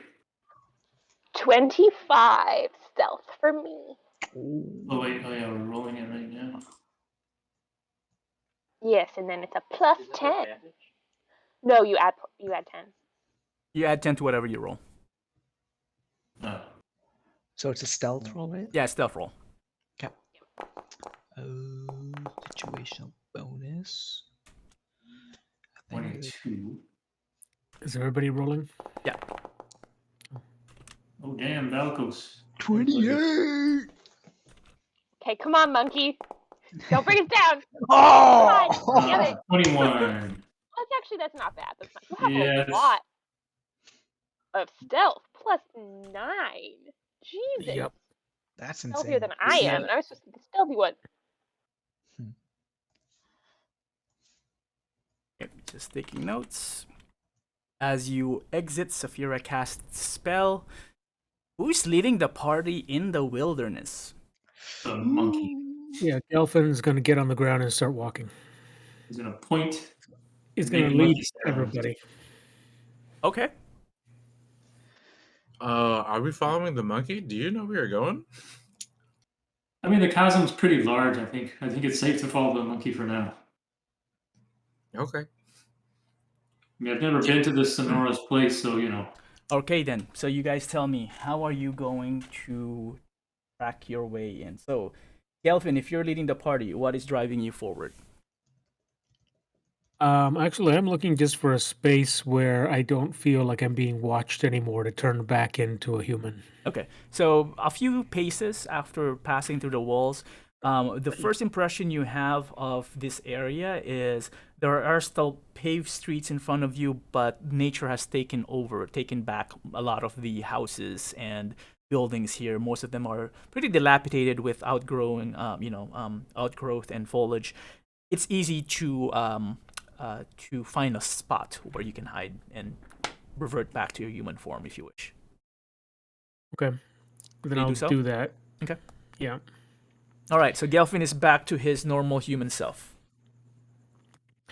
And what is the nature of this giant hole in the ground? Is it? You said it was some sort of rip in. Yeah, so the earth something happened long time ago that caused I believe it was part of the spell plague that caused something cataclysmic and magical that created this chasm. It broke the land, and one, it created a portal from the abyss, and then two, as it was magically sealed by powerful wizards who came to aid Neverwinter, remnants of magical energy seeped out of the abyss and affected a lot of the creatures around it as well, causing some undead, causing some monstrosities and abnormal creatures to spawn in this area. Some normal creatures got affected and mutated in some different ways as well. And remind me, what are we trying to find? Have the party remind you. That's okay. Party. Remind me what we're trying to find? We're trying to find Sanura Hadad's hiding place, or at least her homunculus's hiding place. I figure we can probably follow those people for a bit who went yesterday, if we can find their tracks. You remember that the guards mentioned that they went by raft. We'll just follow the river. Okay, so yeah, then we follow the river. Yeah, that makes sense. Okay, then Gelfin will use his excellent looking at river skill to find the river, and then we'll follow the river. Okay. Wait, do we not have any sort of detail about like where her house is, or a map or anything? I thought we did. I mean, I was a monkey. I left that to you guys. It's been I can't remember. Wait, what happened when we talked to Imawin? Because that was supposed to be our... What did happen? What did Imoen say? I think she described the location, and Kira knew like vaguely where it was, I think. That's all I the remember. mouth of the chasm. Like someone said, that's a big chasm, guys. So if they went by ferry, and we know that the chasm reaches up close to the ferry, maybe it's where the chasm meets the ferry. I mean, meets the river. Or close to it. That's a good place to start. And then we walk down the chasm's like edge, I guess, all the way and see if we can. Yes. We go there and then trickle down, I guess. Yeah. Okay, well, since Gelfin said that he was leading, and I think the party suggested that they agree with that idea, Gelfin, go ahead and roll me. Let's see, best here. Actually, you tell me, what skill are you using? I mean, to track or just to lead the way? You tell me what the story is, how Gelfin is acting and leading it. It could be These people nature, clearly don't know what they're survival, doing, so perception, whatever. I think the way that Gelfin's approaching this is that he's familiar with, he's comfortable near water. So probably a little bit of nature, but also he's sort of keeping an eye out for things that look sort of not natural, things that have been affected by this magical chasm that have made things monstrous. So maybe perception Hey, you in tell that me, sense, Nadine. but that maybe also leaning more still to nature. So I don't know, whichever you think is right. Your preference. You tell me. I mean, my preference is perception because I'm good at it. Okay, then do perception. Actually, let's see. Perception is wisdom. Nature is what? Wisdom? Intelligence. Is it? No, wisdom is perception. Nature is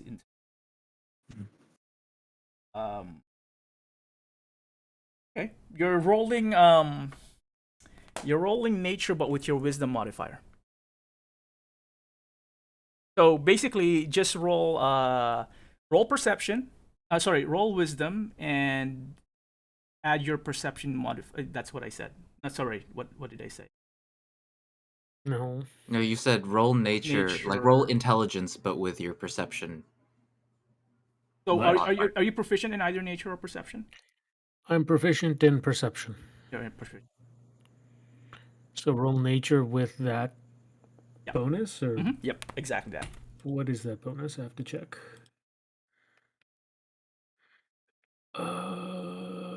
Attributes.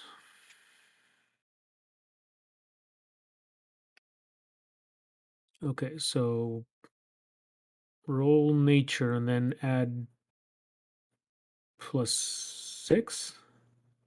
Is that right? So what's the plus for perception? Yeah, it's +6. Okay, then yeah, add +60. Okay, so nature +6.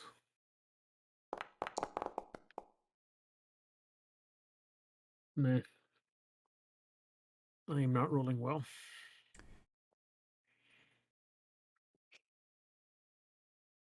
Roll me a d10, please.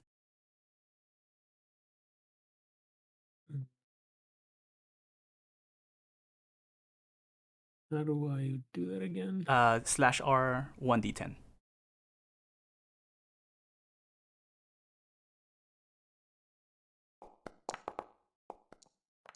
Dang it.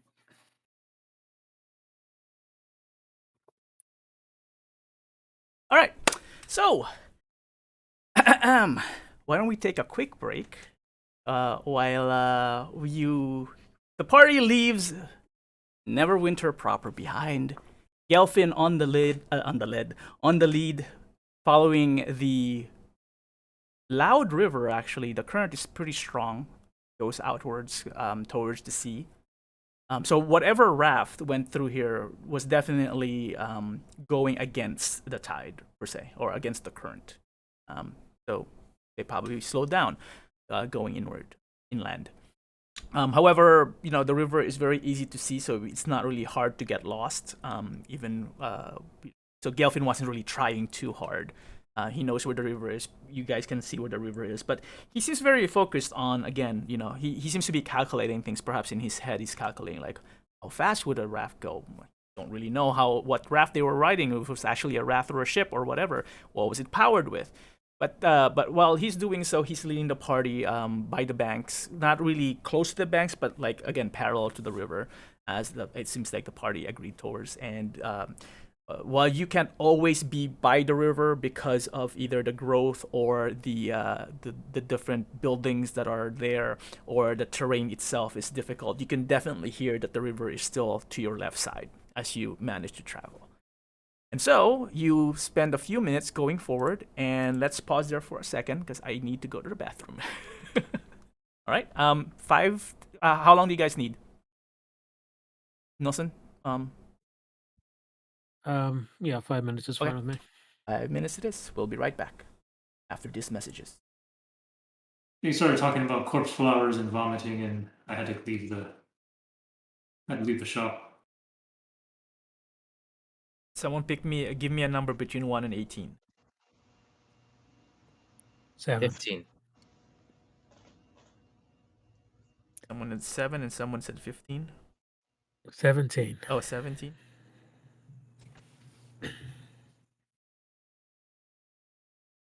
Picking up forest map for you. Oh, jeez.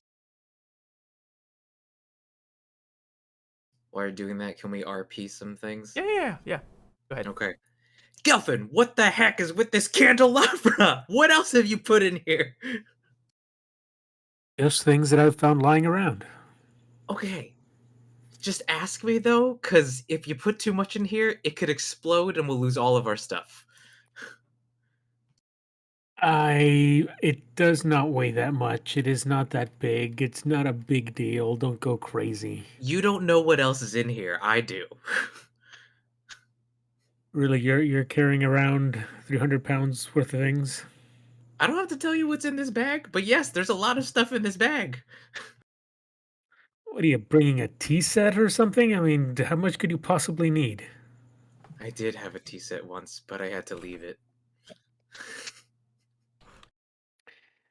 Okay. Well, when did you join the Dragon Cult? What? You seem very Dragon Cultish, Eris. You're a hoarder. You seem to, I don't know, have this weird concept of what's a weapon and trying to amass them. I don't know. It seems like that's just very Dragon Cultish. Okay, well, yeah, I guess that's an insult. I'll take it. I mean, first of all, I'm the treasurer for our little group here, so I'm holding all of our stuff because I have the bag of holding. And yeah, I'm trying to fight, so I don't think that's dragon culty. I think it's just trying to fight fire with fire. And what is a Keep my cult eye on anyway? you. I'm keeping my eye on you and putting stuff in here. It's like two things. Like two things. That's it. Two What's the things? big Wait, deal? what else did you put in there? I Don't thought worry it was about just it. a candelabra. Don't worry about it. How much does it Nothing. weigh? It's nothing. It. Don't worry about it. Do I have like a sense of how heavy things are in the bag? No, Like, it's weightless. The bag is weightless. Right. I mean, not weightless. It weighs as heavy as a bag. That's it. Okay. Well, one of these days I'm gonna have to do an inventory check. Oh, I put in like some tea bags in there. Don't worry. It's fine. Okay, that's pretty light. Anyway, Valkos. Now that we're out of earshot of people who could get in trouble for some of this stuff, I'm gonna take out the black powder boom booms and just be like, be careful. Valakos, you definitely recognize this because Silver Shield dealt with this. This is definitely the black powder that you've been asking for. I haven't seen this since Baldur's Gate. So there's 2 here. If you want, I can hold on to both of them for safety. I'd like to use one just for boom boom times. And then the Yeah. other one you can have. Yes. But we'll just keep it here for safety. Sounds good. Yeah. And Oh then my I also God. have a box, and I'll take out the box and be like, of stink bombs, which supposedly smell like the corpse flower, which I think will be important later. Mm. And I'm wondering if you think there's a way we can attach one to Saphira's arrow without it shooting off, like it exploding before she shoots it. If you have any. Yeah, like I'm sure we could figure it out. May I borrow an arrow, Saphira? Of course, and I hand him an arrow. Just a regular arrow. All right. I have to warn you, I have been warned that they're incredibly delicate and fragile, and they'll stink to high heaven if you break it. So I can hold on to it again in the box inside the bag. But if you want to tinker around when we've stopped and taken a rest somewhere. Yeah, no, for sure. So I will stash the arrow, and the next time I stop Blue, I'd like to see if I could attach it to the arrow. You have to tell me. Okay, well, are you stopping for that, or are you? No, not right now. I mean, like not for that specifically, but the next time we do stop for rest, basically, like in case I forget. Okay.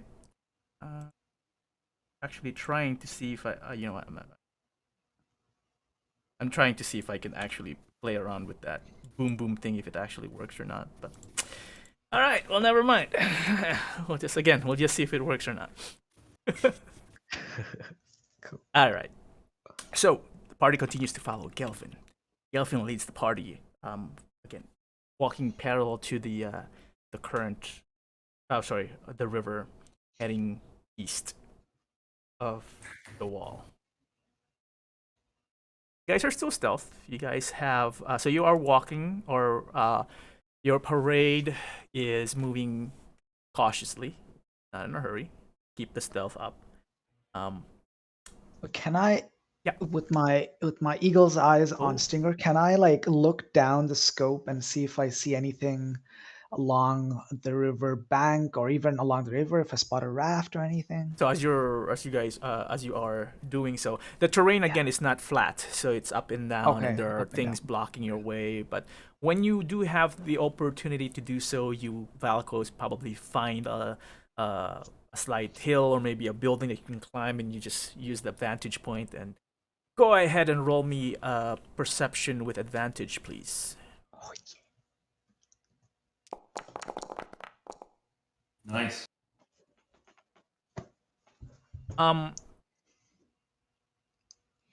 As the party is walking, you've been walking for, again, pretty slowly, right?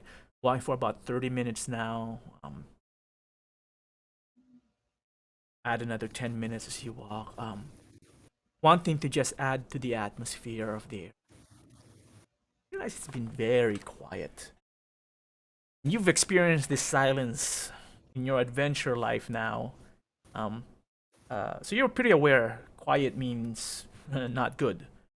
There's a lot of while it still looks like a regular forest or large ruins, really. You've been to ruins before as well. You are on edge. You feel a bit anxious, right? There are certain parts while you guys are confident that you're moving stealthily, still feel that something or someone is watching you. Almost as if there's always the pressure of you're being watched.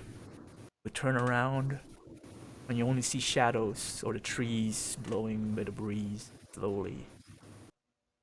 No birds, no wild animals, nothing. The path that you walk through or pass by, again, aside from the buildings that have nature taken over, there are also some parts that you would pass by where there are holes in the ground about 5 feet wide. They look like people dug them, or they just. You don't know. You don't know the nature of these holes. But there are a few in between. You would pass by some. The first one probably didn't pay too much attention. Second one you notice after a few minutes of walking by, like, oh, similar to the other one. That's interesting. As you go farther and farther eastward, you notice that they start to increase in number as well. And at this point is when Valagos would probably like, let me scout ahead just to make sure nothing's ahead or behind or whatever. Valagos, you would look around and you would see. The first thing you do is obviously look down river, or is it up river in this case? Whichever, eastward, that direction. Yeah. And checking the banks, right? Mm-hmm. Where you currently are, you don't see anything that stands out. It's a very long river. Chasm is very wide as well. You haven't actually seen the chasm yet when you're walking. Okay. So let's say you're somewhere. If I were just to guesstimate, let's say you made it somewhere over here in the past 30 to 45 minutes, moving slowly. Actually, it would probably be closer to that should be fine. It is difficult terrain, by the way, and you are moving slowly because you are stealth. So your vision, even with your eagle eye, doesn't really. You can see as far as you can, and you don't see anything out of the ordinary yet. The water is clean. No boats coming towards you or away from you. Okay. You do turn around, and once in a while, as you're focusing, you would notice the trees in front of you, from the very distance, like sway. Sway more than it would with a breeze, because the whole trunk would sway. That's odd.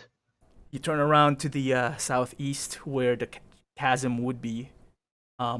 You would see that the tree line and the buildings, you would see a slight declination and suddenly like almost a clearing. You don't see the chasm, but you can tell that there's a big gap in between. It's still a few, a few distance from you. You can't. It'll still take you a while to get to the chasm if you were to go diagonally, right? But you would see from the eagle's eye as well. Now that it is, while not yet sunset, the sun is a little bit lower. It's more like 4 p.m. ish now, right? So it's still somewhat high, but you can see some purplish light, kind of like drifting from the distance, coming up, almost like a wave coming up and down that clearing. That's it. I will let the party know about the trees swaying more than they would in a breeze because it's a trunk basically swaying, and the purple wave. So I know in which direction that purple wave Yeah. is. It's right? towards the chasm. Okay. So Yeah, okay, like I'll just like mention that there's a purple wave coming out of the chasm, but I think I'm more worried about those trees up ahead. Wait, didn't they say the chasm's energies turns creatures into abysmal versions of themselves? Can that work on trees too? I wouldn't put it past it. I don't want to be grappled by a tree.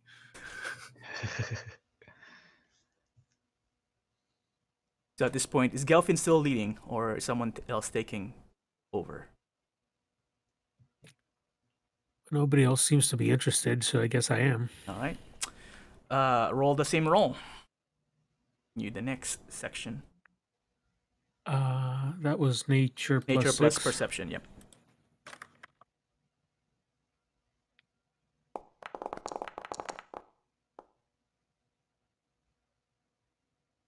All right. So this would continue on. Oh, actually, stop me if Valakos, if any of this pauses is the one you're looking for. Are you talking about a short rest? Because you told me to tell you when you, unless you want to call specifically during a short rest rather than this pause. Yeah, I think pause specifically doing a short rest so that Okay. you So know, so that's because I fine. would So want to work around with it. Yeah. yeah, okay. So the intent is still keep on going, right? Yeah. On the second part of the journey, so the next maybe another 45 minutes or so, Gelfin leading. Kira, you would suddenly feel in your head a message come from Imoen. Where are you?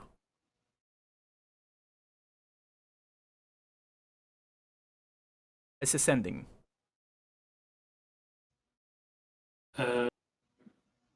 Right. She's gonna send back. We're tracking these burly men that went to the chasm. You would hear her cast another sending spell and said, "You're already out. I thought I said I was going to send a welcoming message to Sanura." Apologies. Haven't been myself since I came back. Completely forgot. Well, I don't know how far you are already, but she has not responded to my messages. I hope you know the way, or do you need directions? Do you mind reminding me where? I don't have much slots left for today, but Tell it her we're is on the fine. southern side of the chasm. Look for a cottage and a mansion. Hard to miss. Follow the chasm. Can't say too much. Basically, the gist is she can't say too much details in a short message. All right. Always the impatient one.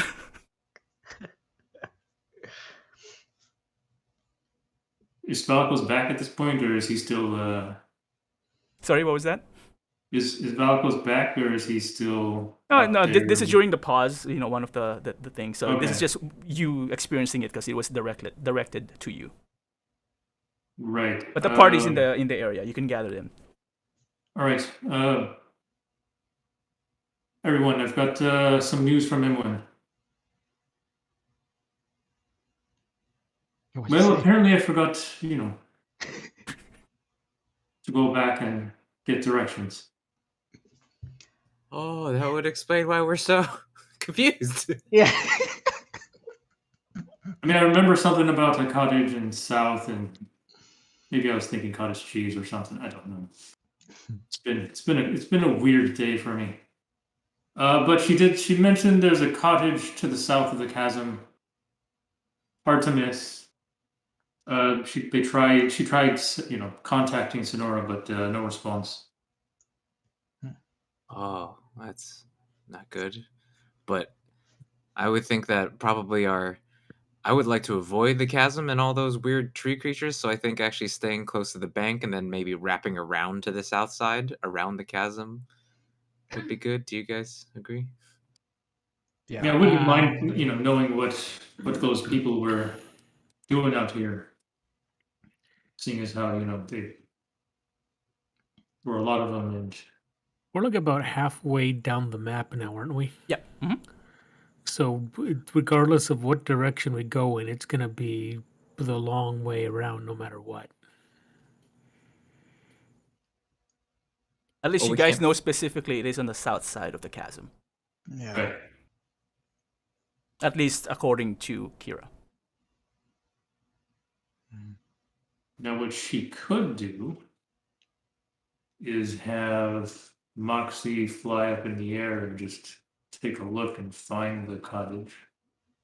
That would be good. Yeah. Right. Well, it's the least I can do for being so absent-minded of late. Oh, it's all right. Don't worry about it. It sounds like you and Imoen have some history. Yeah. We'd love to hear some of it later. Maybe At this point, right Aris, now? have you shared the news yet? Not yet. I'm looking for a point where I can do it stealthily without her overhearing.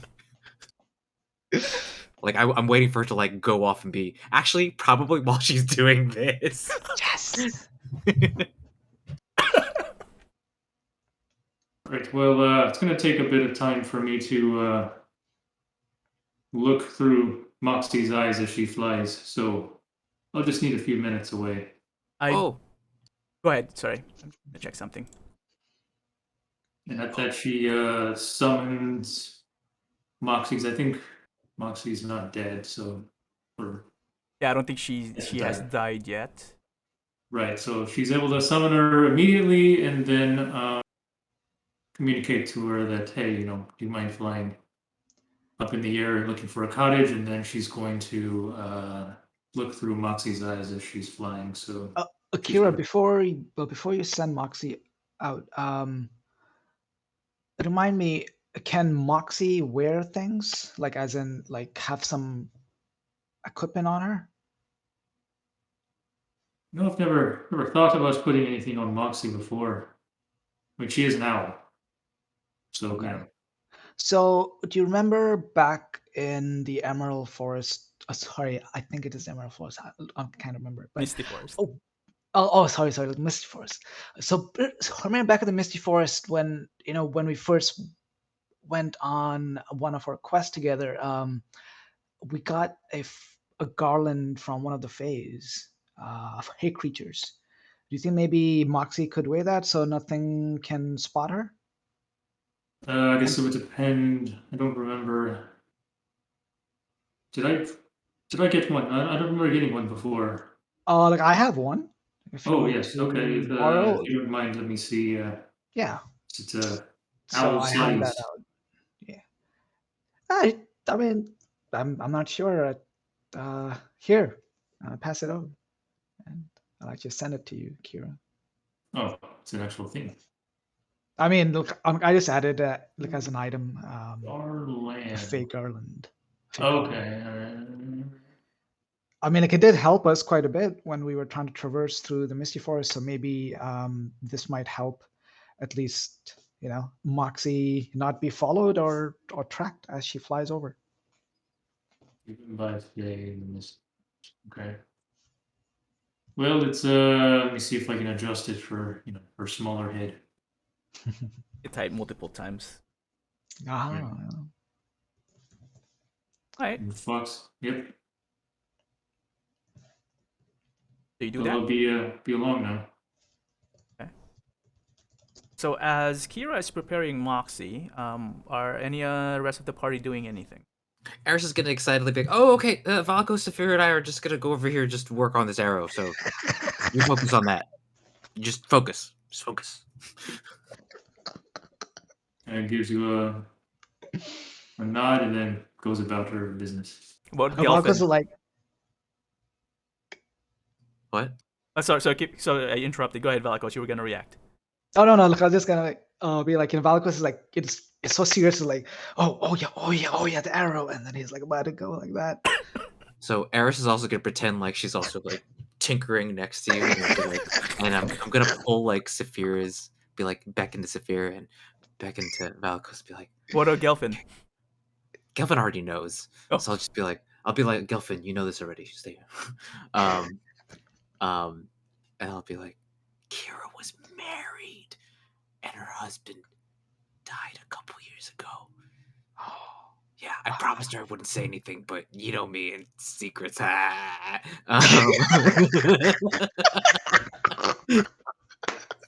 was gonna say, well, she's like 250 years old, isn't she? So Yeah. I can imagine her having time for some life events during that span. And Eris is like, wow, she must have had many husbands. Yeah, that's true. Kira must get around, especially with all that drinking. That's awesome.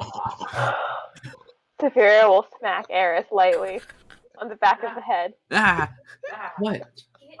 Get your head out of the gutter. Do not talk to Akira like that. Trying to be polite, even though we're gossiping about her, which we should not be doing, but this is juicy. But shouldn't be doing it. But don't you want to know more? We I gotta get her do. drunk after this, right? Yes. Marcos, you understand. And then I'll push Saphira She away. hasn't told us. There's a reason she hasn't told us, probably. That's true. But we should totally ask. Yeah. I think. Also, how long ago was this?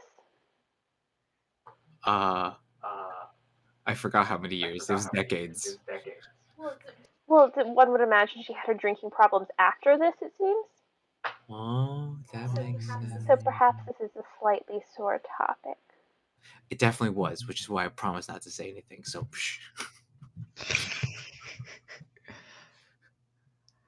but yeah, she still wears the ring even though he's dead. So I imagine she's still connected. So, okay, but maybe we could do something nice for her later. Like with alcohol. Yeah. Yeah, something nice to remind her of her dead husband. That sounds like a good plan.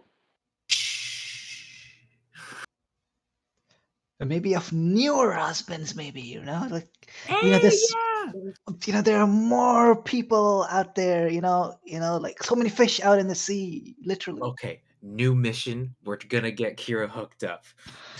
I like this mission, Eris. And the world ends. We spend time around people we murder. Who possibly? Eris will look like she's wizened and old, and be like, Saphira, you never know where love can sprout. It's in the wildest places. Just never know. Look at Valakos. Exactly. I just go back to tinkering with the arrow and like, nope. Eris, roll me a wisdom.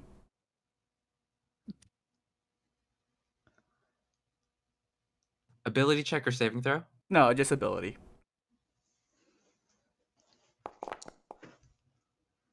Oh. Okay. You're gonna Tides of Chaos next? Okay, and then I'm gonna use this as an opportunity to pull in Gelfin and just be like, Gelfin, are you dating anybody? What's your love life like? Eris the matchmaker. Fear's not having a good time right now.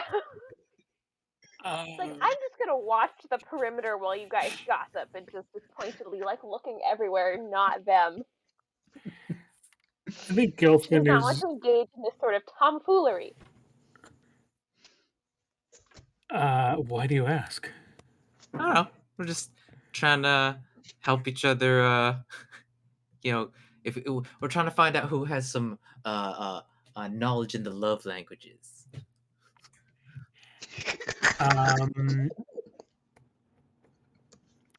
Looks down at Eris, that looks like a little girl. Looks over to Valakos, who's a priest, and looks over to somebody who looks like an elf who's already disgusted and walking away, and he figures, it's the worst that could happen. So you start making up stories to wow these two obviously innocent and not very experienced people about all of these different women that he's conquered over the years. And he goes from city to city on various adventures. So he knows many a lady in various different places. So yeah, they all carry a torch for him. Holy shit! I look at Valkos. Are you thinking what I'm thinking? I think so, but I mean, I'll come over here. I call Eris to the side. I'm like, Gelfin, is this aside? Is this an aside from the aside? You guys just reminded me of a comedy Bang Bang thing that they do. Exactly the same thing. It's like, hold on, you stay over there. Let's go over there. Come on. Exactly. Oh my gosh, this is awesome. Okay. Gelfin, wait a minute. Oh, we need to confer. All right, Eris, come here. So, I don't think Gelfin might be the best person to talk to for Kira. If he has had so many, torches, like he called it, or something. Right. I mean, but maybe he could be like Rebound. Okay, then I'm on board. I'm on board. Okay, then let's go back to the first aside. Yeah, exactly. Let's go back. Okay, okay, we are back and we have conferred, and we think it might be not such a bad idea. Yeah, Sorry, what's not a bad idea? you should totally bang Kira. No, Ares, hold on. Wait, what? hold on. What? Sorry, what? I thought that's what we decided. Okay, well, No. I'm going to choose That to might be going a little misinterpret too. that and go, okay, I will bang Kira. Give me the explosives. No, not like that. Like the way that you were describing. No, that might be going a little too far, too fast. Oh. Maybe we should take it slow. Oh, like hand holding. Maybe, yes. Oh, okay. Yes. We can start there. It's already pretty risque, but all right. Eris's conception of sex is completely on top of its head. She has no idea what she's talking about. Yeah, Gelfin's just kind of wondering what it is you guys are talking about or getting at, because it seems very odd. Like Eris and Valikos' matchmaking service. I mean, we have a river. It's like almost dusk. You know, the mood is there. Like I have a few candles in my, my backpack.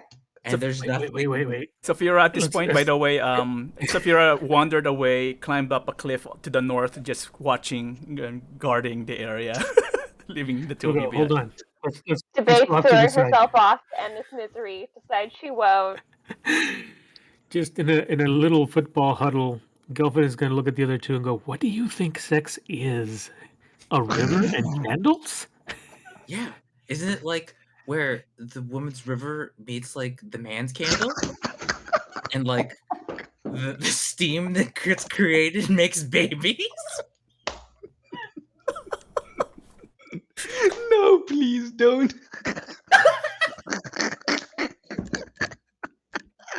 Things might be differently among the small folk.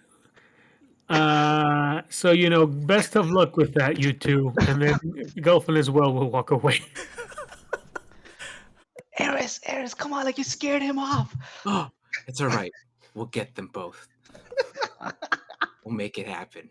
Submission, and then I'll put my hand into like a fake center in between us. Go. So just the two of you, basically. Yes.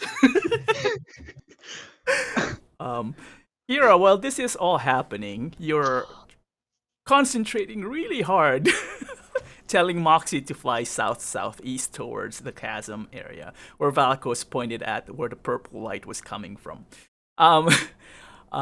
Moxie flies out, and you can see through her eyes.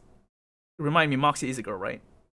Yes. Okay. Through her eyes, that again, lots of foliage, terrain difference towards you, and as she gets closer to the chasm, you can see from the distance.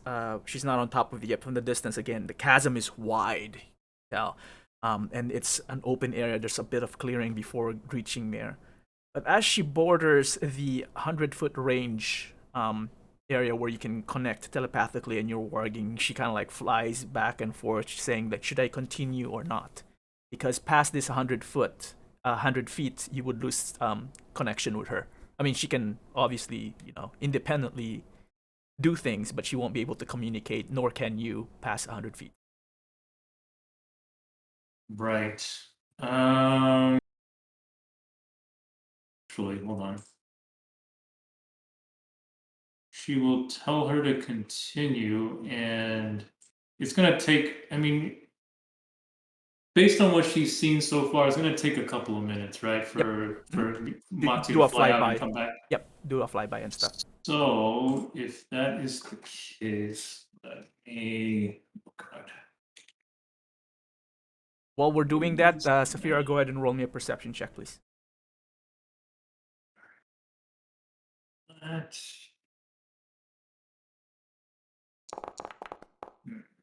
Okay, so while she's waiting, She's gonna head back. She's gonna tell Moxie to continue flying, and then come back when she's seen the cottage, and then she's gonna head back to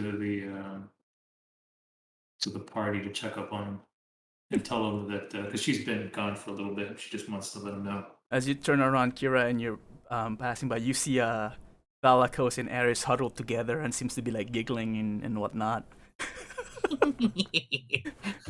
No idea where Saphira is, but Gelfin is close, but not really with Aris and Valakos at this point, and you're approaching them.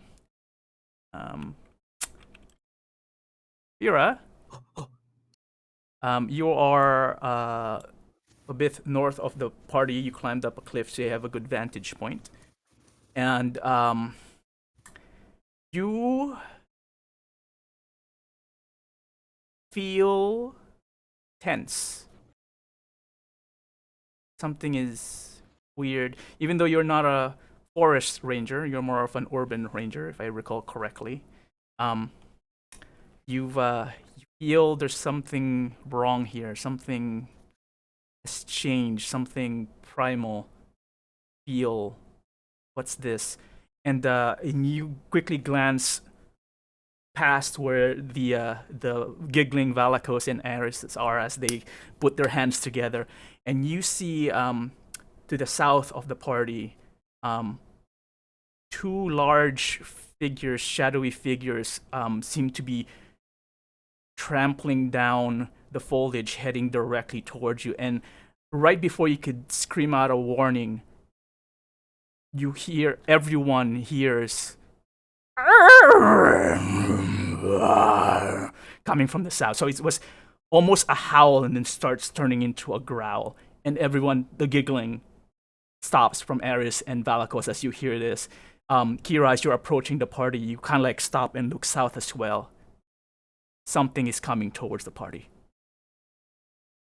Right, she breaks into a run back to the party and as you asks, "Where's Saphira? Did you hear that? I think there's something coming." She went to scout. you glance up, Saphira. You can yell out. You can actually see them below you. They just didn't know you climbed up, to get a better vantage point. But at this point, then, as this is happening, what size are they? Yes, two large creatures emerge from the tree line to the south of you, and they just stampede. Imagine like giant. You guys seen Ghostbusters, right? Hmm? The demon dogs Oh. suddenly jump out from into the clearing, and then sees the party and looks at Aris, and they start salivating, and they start running towards Aris. At this point, I'm gonna pull you guys into map number 15. Yay! Boy. And I need you all to roll initiatives. Wait, do we have to do something special, like click on our character and then? Oh yeah, so we can be in the combat thingy. Hold on, I accidentally. So click on the fist and then click on the roll. Oh yeah, the combat D20. tracker, right? Yeah. Yeah. I remember now. All right, let's see what we get. Not bad, not bad. By the way, Jeff, it's appropriate that we were having all of those fun like matchmaking conversations because this is session 69 of the campaign. No way. I hate you both. See, I was holding off on saying that because I knew Sarah would mind. So I'm like, you know what? I'm not even gonna say it. But after this, like, I just had to. I'm sorry. And now I have to think of what Eris thinks 69 is. No, please don't. How do I roll initiative? Yeah. Do you see the fist next to the balloon, the chat balloons on the top Yeah. right? Click on the fist and then click on the D20 dice by your character. Oh, nice. Nice. 21. Okay, we're doing. Oh, by the way, so one thing that that I want to apply when initiative, you know how we have same numbers, the ties, and we have tiebreakers. I'm gonna do something they did in the Critical Role, I believe, in season 2, where if it's the same, both attacks happen at the same time. Ooh. Whoa. Yeah. Hot. Yeah. Cool. All right. All right. So no more of the fractions or decimals. We'll still do that because even if it's at the same time, one kind of has to happen before the other. So I'll ask the higher one to do what they're planning, and then the second one, slight reaction, but really it's still gonna be an attack. So both of you attack and do damage if it gets hit both directions, whatever. So we're gonna try that. All right. Let's see here. Oh, everyone rolled? Yes. I believe so. All right. I think begin combat. Gelfin, you guys can see the map, right? Hold on. A little too loud for me. I'm gonna lower the volume on my side. And remember, you guys can lower the volume as well if it's too loud on your end. I don't think I can control it.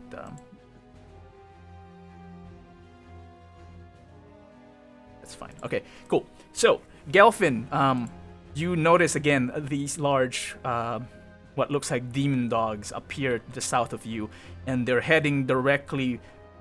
They're staring past you and looking at the smallest party member, which is Eris, and they appear to be in full gallop. What are you doing? Okay. Well, they seem to have their heart set on Eris, so I say let them have her.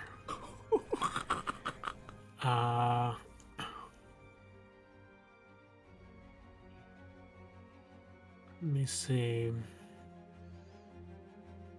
What can I do? I think I'm going to step aside here.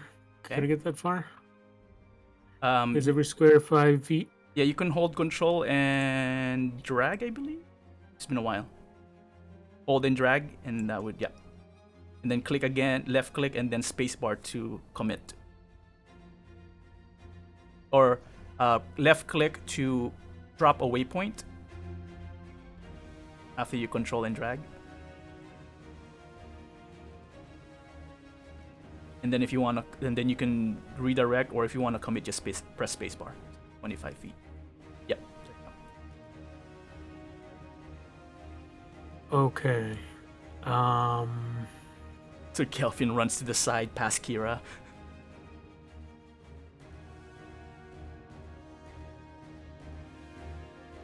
I don't have a whole lot that's...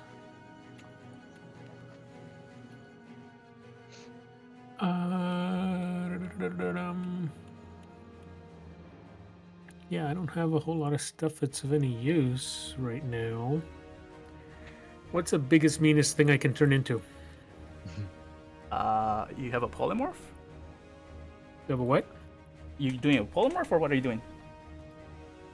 Oh, you mean a beast? Yeah. Giant monkey. No, it has to be a CR of, what is your limit?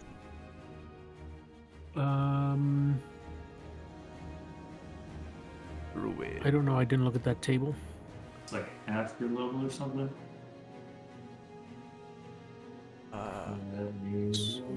What's your, are you a moon druid? I can't remember. I am Circle of the Moon, yes. Oh, the moon, okay. So, wild shape. And fourth, no flying. The druid level determines the beast you can transform. Second level. Okay, so fourth level and above. Okay, no, actually you're level 10, so 8th and above. You can have a max CR of 1. So a beast of CR 1, and then we can figure out if. Well, what are these, right? So creature. Oh yeah, it's only at level 2. There's a chart down there. Oh. That says max CR of 3 if he's level 9. And then it increases to 4 at 12. So CR of what then? 3? CR of 3. Okay, so creature. Whatever that means. What does it say? I don't see the table. If you go to... I see wild shape.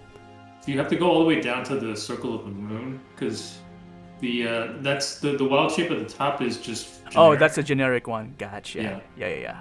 I see it now. Okay, so if you click on level 9, the 3 there, I think it should give you a list. Quite a lot, actually. But how many of them would he actually know about? Exactly. So pick one that is generic-ish, or since you said you're a sailor, most of them are gonna be water creatures. But see something that that makes sense, Nilsson. I'm looking for this thing that you guys are looking at. What am I clicking? Let me just give you the link. Okay, yeah. Actually, I'm having trouble. Let me see. Can I give you a link for that? Okay, definitely no dinosaurs. Why not? I've seen dinosaurs in the sea. And I don't think so. Let me see In if the I sea. can. Roll. I don't even know if that's correct. Let me see. Is that a good link? Survey says. Yep. All right. If you look at the general chat, Nilsson, there should be a link to what you can transform into. Thank you. First thing, Allosaur, right there. That's a dinosaur.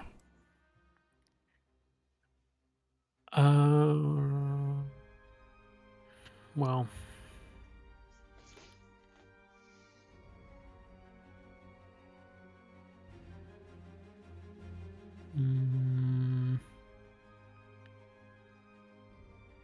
A giant shark? Sure. There's a dolphin. That would be. Only if it could be like Pokemon, where they just float in the air when they're on land. In your mind, you are. Oh, you floating. could be a flying monkey. Ooh. Oh, Let me look at this. Well, again, it has to be something common enough that you would have seen. We can't A have. woke white moose? Awoke? Yeah, it's awakened, but it's woke. Okay. You could be a frog. That's pretty common.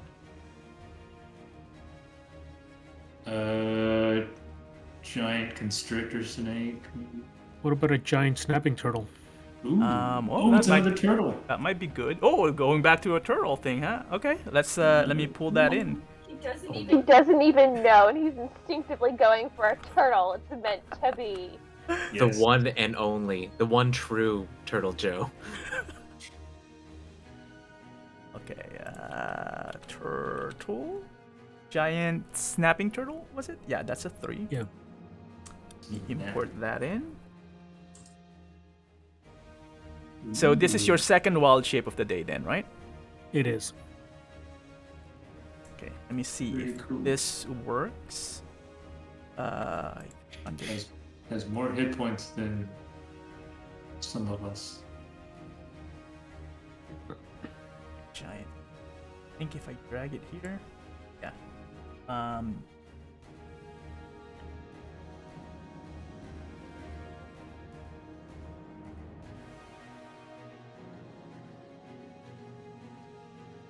There you go. Holy shit, that's awesome.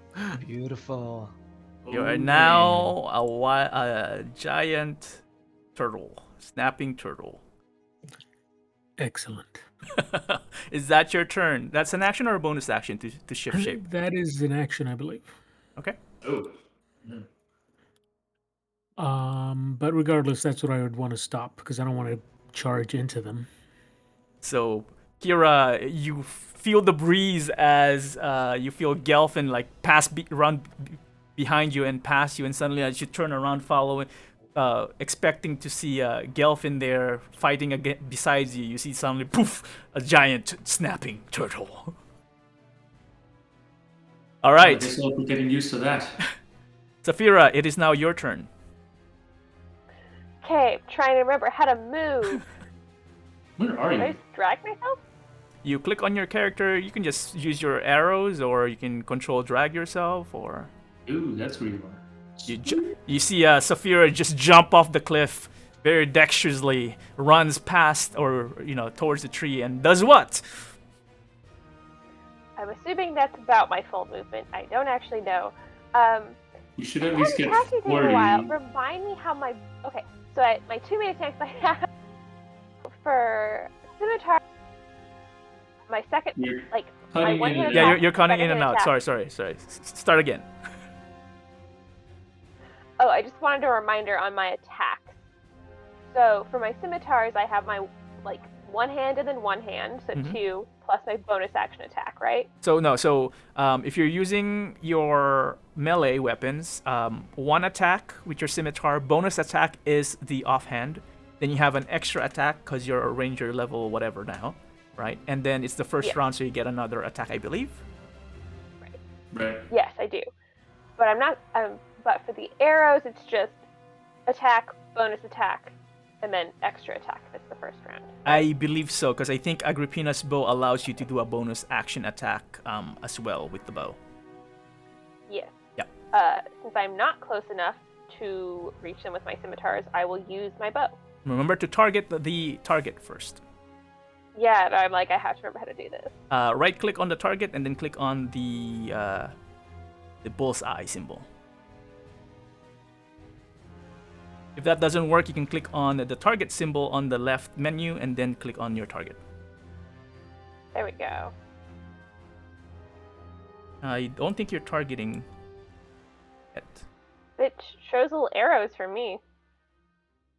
Oh yeah. Cheers. I see the. Sorry, I was zoomed out. Okay, now I'm gonna try the shortcut for Agrippina's bow. Yep. I think it will use the elemental arrows, but I'm not So sure. before you do that, then under Agrippina's, the shortcut, right? Inventory Agrippina's bow. If you right click on it, on the link, it will open up Agrippina's bow. Under details, you will see what ammunition it's using. It's currently using acid arrows. Oh, cool. You Wow, can, there's a lot of information here. yeah, under details Okay. tab, yeah, you can see the ammunition and you can drag, select whatever ammunition you want under resource consumption. Okay, cool. Thank you. All right, well, I'm just gonna fire my bow at it 3 times. All right. First one will hit. Do damage. Which will take 7 points of piercing damage.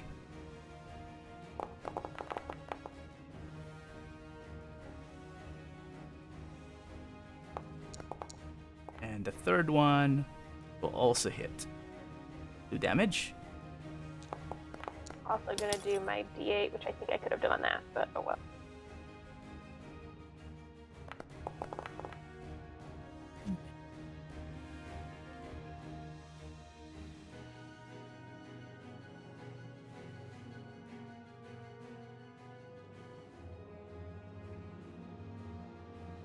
All right. Is that your turn? Oh, wait, you said you were That going to is do my your turn. D8 damage, which I did not apply. Hold on a second. I did. It's at the bottom. It's just 3. Yeah, I need to. Okay, there we go. The large doggy starts squealing, but it doesn't seem to slow down. Aris. Can Eyes you are on you. describe Mhm. the giant snapping turtle to me? Basically, my question is, can I stand atop the giant snapping turtle? It is a large creature, so I would say yes, since you are a small creature. Okay, second question. Can I bonus action Misty Step to the top of the turtle I would allow And- it if you want to. and then use my magic missile wand Okay, as an action? Yeah. sure. So Okay. remove the spell slot. Put yourself on the turtle. Poof. Aris disappears. Whoa, what is this? Misty Step. What is this giant? I don't know how to. Oh, Now use it's it? asking me to. Yeah. You put place where you want to show up. Oh. I'm trying to click it, but it thinks I'm trying to click on the target instead. Okay, so just click anywhere else, and then we'll just manually drag you. No? Okay, so let me just remove the template, because I don't know what's happening on your end. I see just lots of red boxes. Yeah, because the red box is basically the your range. Yeah, and then do I click the square in order to choose like the yellow square on the left side in order to choose a box? I don't see what you're seeing as far as what the yellow is. Just click anywhere, or like, because I think it's. I'm trying to click anywhere and it's not doing anything. Okay, well, we'll just move you. Okay. Just make sure the what do you call this? The wait, how come I can't remove the? Oh, okay. Make sure the your spell slot is used. Yes, it's used. Okay. And did it already do did I already roll for wild magic? No, not yet. Actually, let me check. No, it didn't. I forgot you have wild magic. Oh, okay. man. You're good. You're good. You're controlling it. Awesome. Okay, and then I'll take out. I don't know if we described this before, but I think I have a wand of magic missile like in my boot. Okay. Like a hidden knife, except it's a wand. So I take that out and I'll use 6 of the charges of one of my magic one of wands. And I'm gonna shoot them at the same one that Saphira shot. All right. So I roll 66 plus 6, I think. Do you have the thing in your inventory? I do. Let me hit it and see what happens. I accidentally click on the turtle. Remove the turtle. It just gives me the description for it. You double check. If you click on the dice to the left of the name under your inventory. Oh, it says you must be rolling. Target. Yeah, you must target. So you target the turtle. I mean the turtle. You target the dog. It was the dog on the right side, correct? Yeah, target it. Yeah, this doggy. Okay. And then you go to your inventory, right, Aris? And you click on. There you go. And does it ask you if you want to upcast? No, it didn't. It just used it once only. So the one regains 1d6.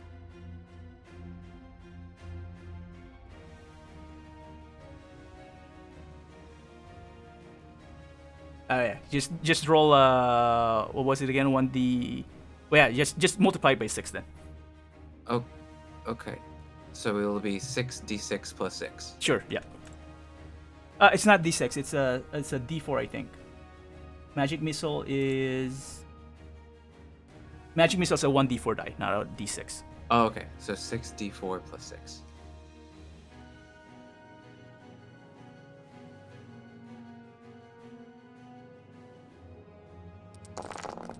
Oh, 21 points of Damn. damage.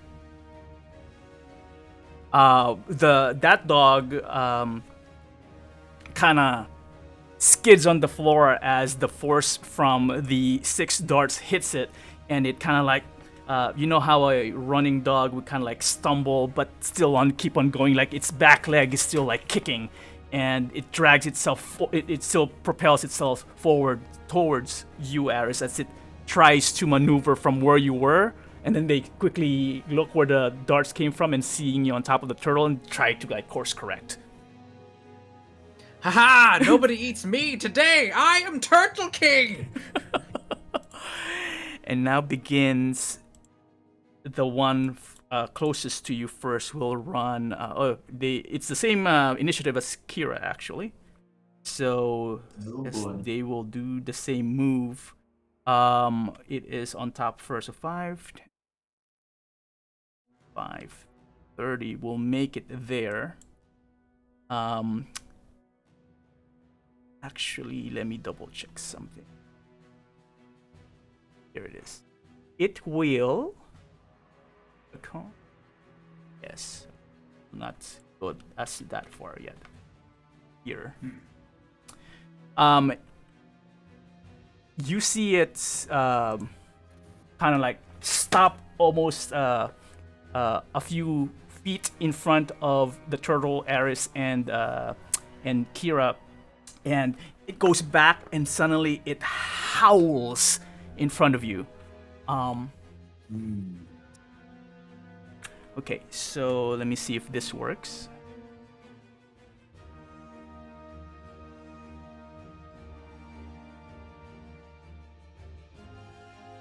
don't. On a scale of 1 to corpse flower, how does the breath smell? It has a different smell indeed, but not enough to make you retch or anything like that.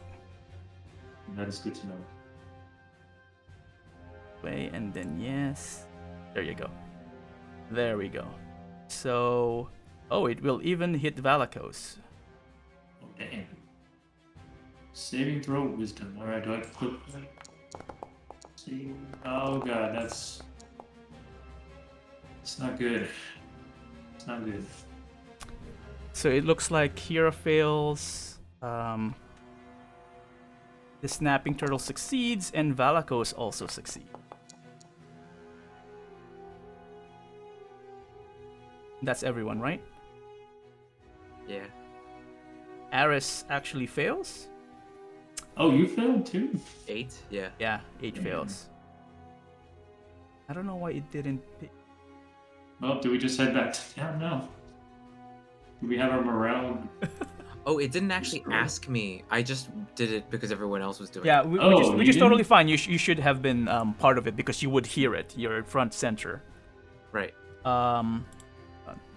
Click on this. I don't know why it didn't ask you, but it should have. So we have 2 fails and 2 successes. So the howl is ear shattering, mind shattering, right? Oh, why is nothing up? Let's see. So the howler emits a keening howl, 60-foot cone. Each creature that is not deaf in the area, 16. Okay. So until the end of its next turn, the 2 people who failed are now in the state of frightened. Oh wait, I have advantage on saving throws against frightened as a halfling. Okay, then re-roll. That is very specific. 15 still fails. Oh Damn. wow. Okay. Um Wow. I guess we. So it's a very mind-breaking howl. That is what the name is. And while you are frightened, so Eris and who was the other one who failed? Kira. Your speed is halved, and you are incapacitated. No. So I lose my turn. Yep. The people who pass, so Gelfin and Valakos, you are now totally immune to any of their howls. Yay! All right, so that was an action. So that was its turn. Kira, however, incapacitated for this turn, loses your action. You can't react or do an action, but I think you can still move. Weirdly enough, right? Really? For incapacitated? Let me double check. Not opening. Where is that? Under conditions should be. Hold on. It's popped out. I'm not getting all my macros. So. What is this? An incapacitated creature can take actions or reactions. It doesn't say anything about movement. Alright. You make no. roll. I mean, she is. Actually, no, I take this back. Like I said, it's happening at the same time, so it's not gonna take effect. You can actually take your action right now. I'll allow it. It's happening at the same time. You're both 17. Okay, so she can go. You can do like a full-fledged attack or whatever, and it happens as you're doing it. It howls as you're doing this. So she would have. Oh, clicking around. Yeah, come on, move. So she's gonna move forward to meet the creature. Then target it, and then this is where it gets funny because I don't remember if any of these shortcuts work before. Yeah, and if it doesn't work, then you just do it the manual way. So she's gonna be using She's gonna unsheath Truth and her dragon tooth dagger. Oh, two-handed now, huh? Yes. And then the first attack is going to be with Green Flame Blade, which I don't think worked last time, so I'm gonna just write Just do it, yeah. Mm-hmm. 6,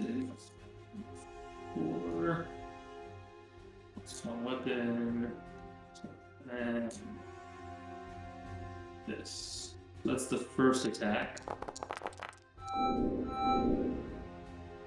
It automatically hits, right? Oh shoot! You know what? I forgot to roll the yes. 1d20 plus. Eva's got 5 and Regular AC? The regular attack, sorry, against its AC? Is that yeah, right? it's Okay. just the regular attack. D20 proficiency plus strength. Okay, do so. Oh well, maybe 12 not. will not hit. All right, so That's the that first first attack. one whiffs. Second attack will be a normal without the thing. That will also not. Oh, looks like she got frightened Yeah, halfway through. as her attack. exactly as Kira rushes forward, tries to intercept this creature. She swings her both her weapons. Oh, actually, she readies her weapons as she's gonna do a cross swing at it, and suddenly it howls and stops Kira in her tracks. All right, one more attack to see if maybe she hits with the Oh, you have a third one. dagger. You have a third attack? It's offhand bonus attack. Bonus action to Oh, gotcha. Got it, attack. got Yeah. Yeah. Which I believe uses strength and proficiency. Unfortunately, that also will not. Oh, actually, no, that just hits. I was like, damn, man, these things are armored. That just hits. Okay. So then that would be.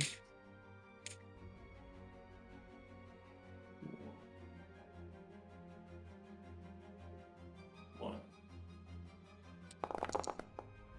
5 points of damage. Alright, so grazing the dog thing. Yeah, you manage to scratch it on the side as you try to cover your ears in the last second, but it already howls. All right, so that's Kira's turn. The next doggy will course correct, like I said, and will now rush 5, 10, 15, 20, 25, 30, 35. And will try to... Wait, Ares failed, right? So you're incapacitated? I'm incapacitated, but I'm on top of the turtle. It will still strike to swipe at you. I'm just gonna add, you will have half cover, so +3, I believe, to your AC. Awesome. And it will try to... It has a multi-attack, which is... What is it? Yeah, 2 bite attacks heading your way. It has to be at a 19 then. See how strong these things are. Oh no. Attack hit. Oh, attack hits. I can't shield, right? I can't do anything. No, actually, I should be rolling with disadvantage for the first attack. Oh yeah, too. Oh, it's because you're blurred. Right? Yeah, actually, let me put this as public roll, so let me just re-roll that. Man. Oh! Wow, it's meant to It hit. still but, hits, yeah. But I can't shield because I'm incapacitated, right? Correct, you can't do action or reaction or Okay, any so action. then how do I just accept it? Because it gives me 3 things. So hold on, so you can like do nothing, or like, is there like do nothing option? Because that's just the reaction. So you can close it. I'll just close it then. Yep, Yeah. you just close it. And you take...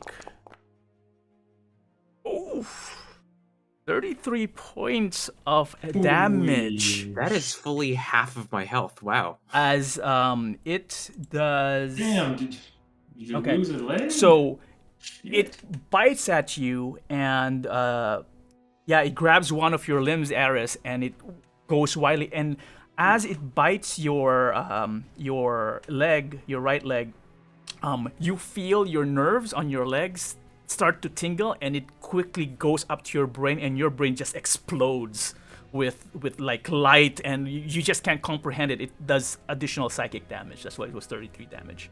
Wow. Yeah, because you are already frightened. That's why it has the additional damage. Okay, well, that was the first attack. Holy first? The second attack is not a disadvantage, so it will attack you one more time. Has to be at a 19. This one does not. Yeah, so it opens out its mouth and retracts and tries to grab you again, but the turtle kind of shifted and it misses. All right, well, that was its turn. Valakos. Well, fuck nuggets. Malchus is scared. Shoot. No, you Alright, did. You didn't fail, so you're not scared. Yeah, Malchus is not scared. Shuaib is petrified right now. Let's see. Okay. All right. I haven't done this in a while. Okay. Do these creatures look? The one Like that bit Aris rotten- appears to be pretty. It's bleeding hard because of the magic missiles that hit it, and that's Okay. also why it bit very hard on Aris. Okay. Do they look like they have like rotting flesh or anything like that? Like, basically do they look undead? They roll me a wisdom with advantage. Oh yeah, wisdom. Sorry. Do you You can roll a straight wisdom. You can roll religion or arcana as well with advantage. Either one you select. All right. Then religion or arcana, you said? Yep. Mm-hmm. Okay. Arcana with advantage. Okay. 19. They definitely do not look undead. However, you would have learned in your lessons in the temple that these are fiendish creatures, almost demonic. All right. I call it out. They're fiends, almost demonic. And then I shall rush. Well, so Ares is on top of the turtle.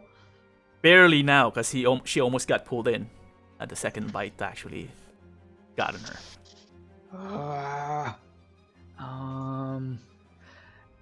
If I try to get to Ares, touching distance, do you think I'll get an attack of opportunity? No, because you're still within the perimeter of the creature. Okay. So, sorry, man. I haven't done this in a while. Yeah, so same thing. I'm being slow right now. This is our first battle. It is. All right, so I'm gonna rush over to Ares. 2, 3. I'm assuming I'll be in his sphere, and I shall cure wounds. All Wait, right. so sorry. Ares is incapacitated. You said, right? Yes. Let me see if I have anything for that. Probably not. Wait, does the incapacitation only last one round? According to this, it is. Let's see. Mind breaking howl. The howler you succeed to be frightened until the end of the howler's next turn. So it will do one more turn, and after that, you're up. Wow. Okay. A question about Misty Step. Can I? No. So Dimension is it door, you only can me? take people. Yes. Okay. Misty it's Step is just Dimension you. Door. Yeah. Okay. Because I just caught the spell of storing, so I'm like, you know what? Maybe I could take Ares away, but I guess not. Okay. The turtle is actually here, by the way. So Oh, okay. I'm just putting here so we can move touch Ares as well. Okay. Okay, look, I'm gonna do something stupid. Oh, okay. All right. Gelfin, I'm gonna get ready. Okay, tell me if this is possible based on my actions and stuff, because I just have an action and a bonus action, right? So I want to cast Darkness on Ares Ooh. and lift her up and take her with me away. As No, far as that's I too can. many. So That's too many? Yeah, Okay. I would say. Let me think here. Darkness is a bonus or an action spell? It's an action spell. action, I believe. And it's a yes. 20-foot square or radius, I forget. Yeah, 15-foot radius. For me, it's like an innate spell casting. As part of my. Yeah, it still takes you an action to cast it, right? Yeah, it'll take an action to. Yeah, cast. because to actually grab her and take with you kind of like do a grapple, which is technically an action as well, right? To bring bring her with you. Okay. So yeah. Okay, no, that's fine. Then in that case, I'll just cast Cure Wounds. Okay. At level, On Ares. Level. make sure you target Ares and not the dog. You are right about that. Level 4. Actually, no. You could target the dog. It's wounded. Let's see. Cure Wounds. I'll try it out. Level 4. Cast spell. Healing, I think. I click. Better hope it's healing. No, I mean, like it asks you to select that, so. Yeah. For 16. Alright, that's And minus 17. Did you get the 17 back? The 16 back, Eris? I did. Okay, I did, good. yeah. Cool. I can't remember if and- it's automatic or not. You have a and that's bonus. it. No? Okay, Yeah, that's it. bonus. I mean, like I have a spell, but yeah, I just cast a spell, so I can't do that. Staying where you are? Yeah, and I'll be like, Eris, hang in there. I'm with you. You see And that's my Eris's turn. eyes kind of like shift towards you. All right, snapping turtle. You are right here. Give me just a sec. Yeah. Saphira, get ready. You're next. I look away from the screen for just a second, and what is going on here? I guess I'm attacking that thing. Eris and Kira are on the floor. They seem to be cowering and unable to move their bodies, and Eris got almost torn in half while on top of your shell. Is she still on top of me? Slightly, yeah, sliding.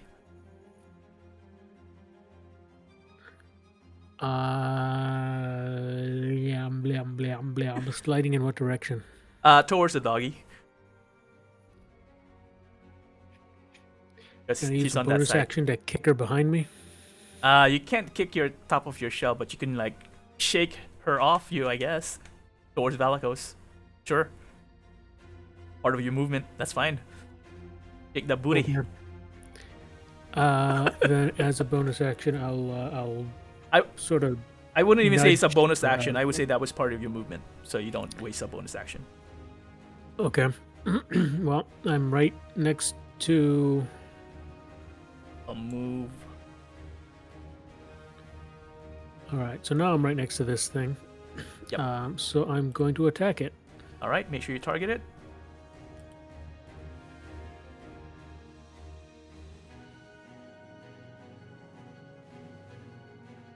I'm not sure how to do this. Select what you're attacking it with. I guess bite is the only thing that you can use, I think. Yeah. So how do I do that? Click on the turtle. It's already yeah. there. Inventory bite. Yep. Okay. So bite. Ooh, that will almost but not quite hit it. Or you manage to bite it very slowly, but it like slips through your grasp. I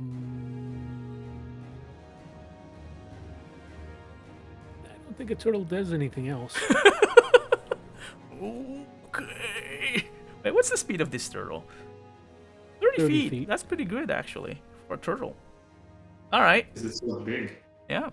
That your turn then? Takes large steps.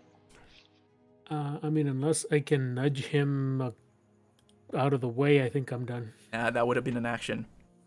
All right, Saphira, your turn. Okay, well, seeing that there's like some serious shit going down over there, I'm gonna run over. Fuck, how do I move? There you go. Run over. Make sure you target it. And I'm gonna do my drop switch to my scimitars. Spin them around, flourishy once, and then just start hacking. All right, make sure you target it. Okay.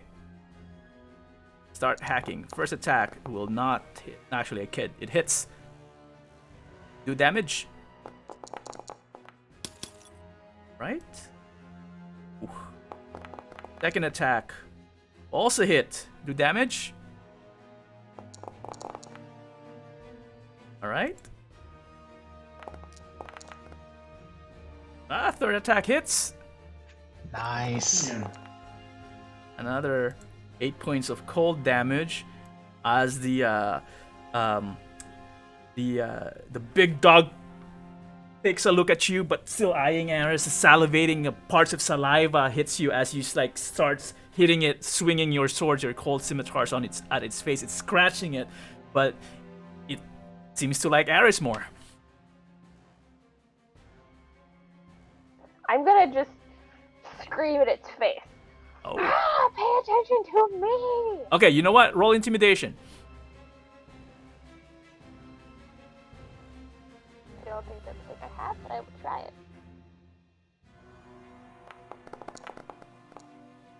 All right, we'll see what that does. Okay, Aris is still incapacitated, so we skip your turn, unfortunately. But now, actually, wait, one. Yeah, it was the first creature that howled, right? So after this turn, you are no longer incapacitated. This creature, let's see, the first one. Oh, it's the lower one who howled. Okay, right. So this one, you're hidden behind a turtle now. So I guess it will try to look at Kira, who is still on the floor as well. Will. She feels like a turtle on its back. 2 attacks heading your way, Kira. You can do nothing about it. First attack. Just. Oh, miss. Yeah. It bites over your armor, but it doesn't penetrate. So it releases it and tries to bite you one more time. Oh, wow! Badly misses. She's Kira. got luck on her side right now. The creature seems to be half-heartedly biting at you because it really wants Aris. So it's looking at you as a chew toy, but it's not committing. All right, well that was its turn. So you are no longer incapacitated. Take that away. Yeah, let me see if I. Yep, and Aris is no longer incapacitated either. All right. It's your turn. Oh shit, that's right. Alright.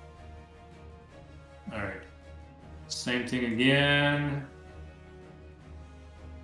First attack. That's right, this is happening at the same time, so as it's trying to bite you, you decide to like react and hack it. Yes. Hopefully, nope. 16 will hit. Oh damn, okay, so. 2 damage. This is the fresh one. 5 plus 1d8. So this is with Green Flame Blade and What? Truth. Yep. What type of damage is this? So Green Flame Blade is fire, and then Truth is, we'll say, piercing. Which damage is Green Flame? The 1d8 is Green Flame, is fire, and then the rest is piercing. Because it is resistant to fire. Alrighty. Let me see. Magical lightning.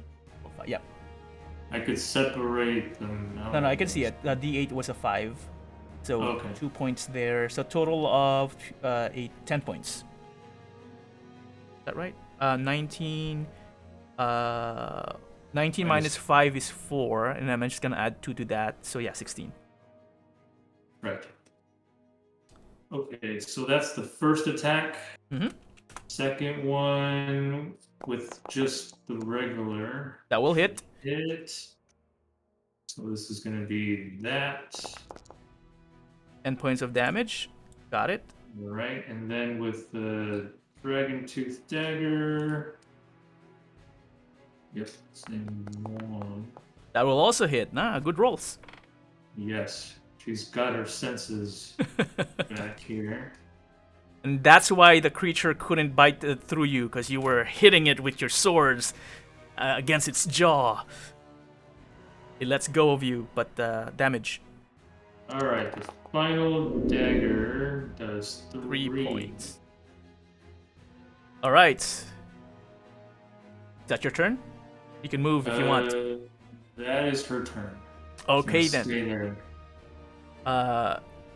The doggy's turn. Which one is this one? This one is the one that is facing Saphira. Unfortunately, the intimidation from Kira does not work. It is focused on Aris. Aris, you can react though, so it will target you again. 2 bites heading your way. First one.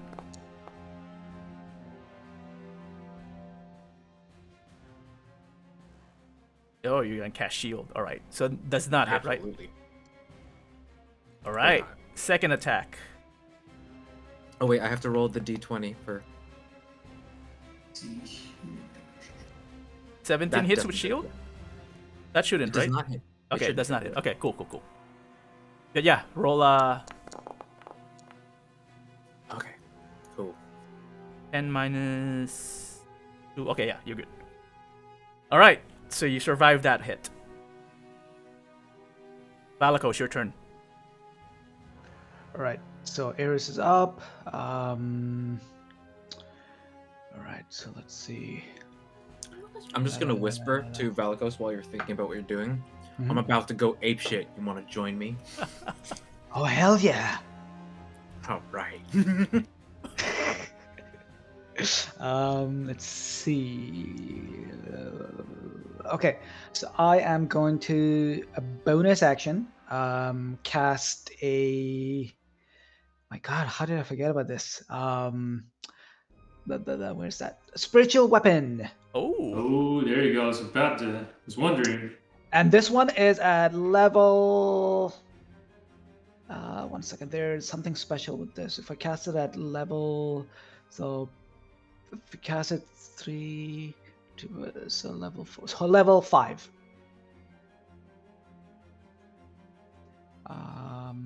where do you want So to can I place just- it? I want to place it like Ping it. right there. Zoom. Ooh. Oh, man, look at that. that looks Look so hot.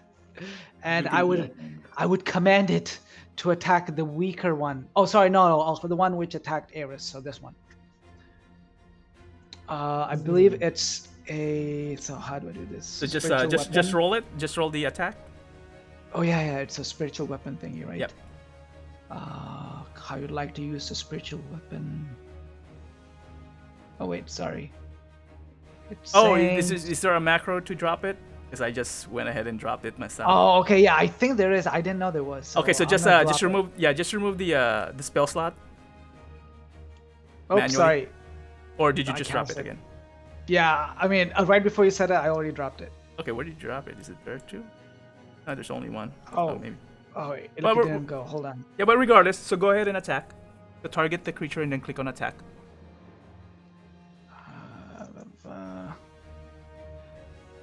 Don't worry, we'll get used to all these macros again. I know, right? I'm like, what? Okay. All right. So this is a. What kind of attack is this? Just click on the attack on the chat. Sorry. Ah, there we go. Okay. That will hit, Okay. and then Damage. damage. So this will be a. So it's saying it's a 4d8 plus 4. So just okay. click- yeah. Sounds about right. I would say. Nice. Nice, 21 points of bludgeoning magical damage. Boom. Yeah. It yelps out in pain. Its hind legs got hit by the spiritual weapon from the back. You hear some of its spine, tailbone kind of crack with the hit, and it's like dragging its hind legs. It squeals in pain. Is that your turn, Valakos? No, that is not. Oh, my that is turn. not your turn. For my action, I will was a cast Toll bonus. the Dead. I can do that, right? Since it's a cantrip. It's a cantrip. Yeah, it's a cantrip. Yeah. What? At least I remember that rule. Let's see. Tolling the Dead. It What's needs that rule? Is it to- specific to you? No, No, it's, it's spec- everyone. it's to everyone. Yeah. If you do a bonus, Cantrips can still be an action, can't they? No. So it's I a cast spell a roll, bonus yeah. action. Yeah, so I cast a bonus action for my spiritual weapon. So I had my action open Oh, yep. for casting cantrip instead. And I see. 2 spells is fine because one's a cantrip.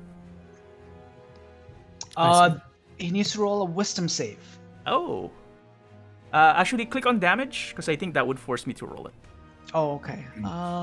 One. So this is a 5th level. Okay, gotcha. So T. No, just click on the damage on the chat. Gotcha. Okay. Not bad, not bad. Mm, Oh, they succeeded. So nothing. Or No damage. no a nice damage. animation though. Yeah. I know, I love it. It tolls, but it does nothing. It rolled a 25. Jesus. And These things are built like tanks. and I'll move a little bit away, as in Okay, yep. a little bit. You maybe hit I can move Saphira along forward. the way. Oh, sorry, bumped into you. I'm not maybe- small. How do you miss me? Sorry, I was trying to focus on my spiritual weapon on the other side. All right, is that your turn? Actually, like I have my full movement, right? So I Yeah. might just keep going. Okay. Oh, you're circling around. There we go. All right, that's your turn. And that's my turn. Yes. Okay, Giant Turtle, back to you. Is that water that's beneath us? Hold on, I accidentally clicked on something. Now I lost my map. Give me a second. I'm gonna go back to the trail. Sorry, that is water beneath you. Yes. How deep is it? Shallow. It's a shallow pool.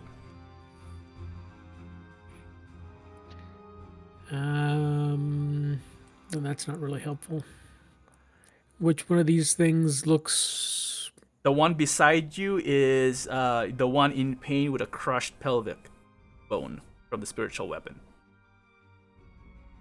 And the one below is fine. Slightly damaged, but not doesn't look like to be in pain. Okay, then I guess I'll bite to this guy. Turtle doesn't have. You don't have a multi attack, do you? Just checking. No, I'm pretty sure it's just one. Yeah, it's just one. Okay, cool. Just checking. So target it and attack. And attack. Cool. Wow. Natural 20. Critical bite. Loud. Because it This is can't a really critical move, so it it can't dodge your bite. You snapping turtle. Snapping turtles are pretty quick with their bite too, so Okay, so it's gonna do. just click on the critical on the Yeah, I clicked. Oh, just and then normal or critical. no hit. critical again. Yep. Critical hit. Okay. 22 points of damage is that. As you bite it, you grab its eye stalk and then just pull it out of the face of the dog. It shouts and boom, it falls to the ground. This one is dead. Dead. Wrong one. Is that Gilpin's first kill, or have you killed before? There we go. I want Oh, to say wrong I one. probably killed a creature or two in my time. Hold on. I'm messing up my thing here. That's not.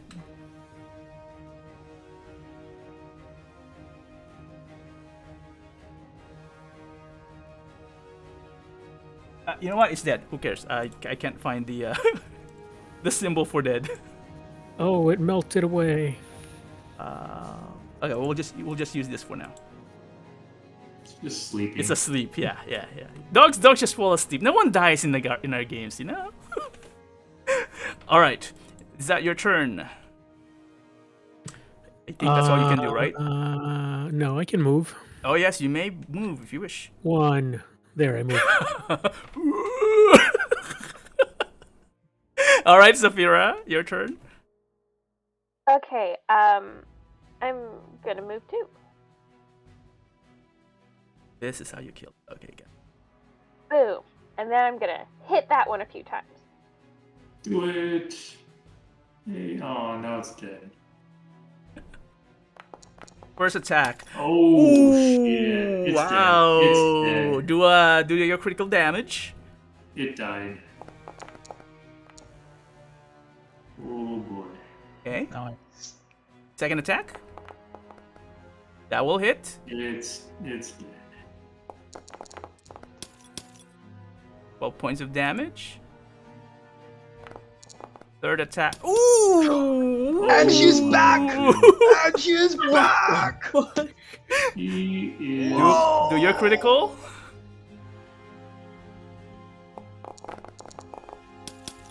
$17 points. Damn. All right. Is that all your attacks? Yeah, that's all my attacks. Is that all? I mean, you know, there's only 2 criticals in Whoosh, there. whoosh, whoosh. Yeah, a few, not a few, a number of your blows definitely drew blood, and some of its entrails are sticking out. But it's when you hit it, Saphira, you can feel the toughness of its leather and its skin as it, you needed your whole strength basically to pull through the belly, but as you do so, you see that it spurts blood and it's like dark brownish, and it's warm and hot, slightly sizzling, not really slightly. It's warm. All right, are you staying or are you moving? I'm staying. All right, Aris, to you. Okay. I'm rethinking my ape plan. I don't think it's gonna work. What does it screw it to Valkos? Okay, maybe apes aren't necessary right now. Nope. Instead, fireball.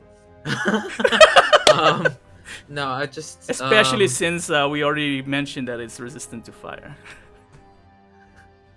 Can I run up in between Kira and Saphira? Yeah. And then do a shocking grasp on it? Yeah, you should. You could. I think that's within your distance. And then I want to step back after I do the shocking grasp. Okay, yeah. So Okay. target it and shocking grasp it.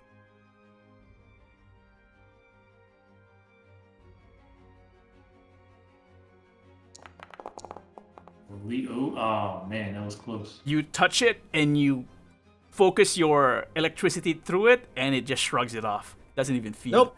I'm gonna step back then. All right, so you're still within. Okay, you're good. How do I step back? I'm trying to. Oh well, so if you step farther back, it will have an attack of opportunity. Oh, I want to step like so. I'm like hiding behind either Kira or Saphira then. Oh, let's just say you are. Okay. All right. Okay. It is now its turn. Oh boy. Who was the last one who damaged it pretty badly? That was. Well, that would be me. That would be you. Remind me, you still have your cloak, right? Displacement? I do still have my cloak. Okay.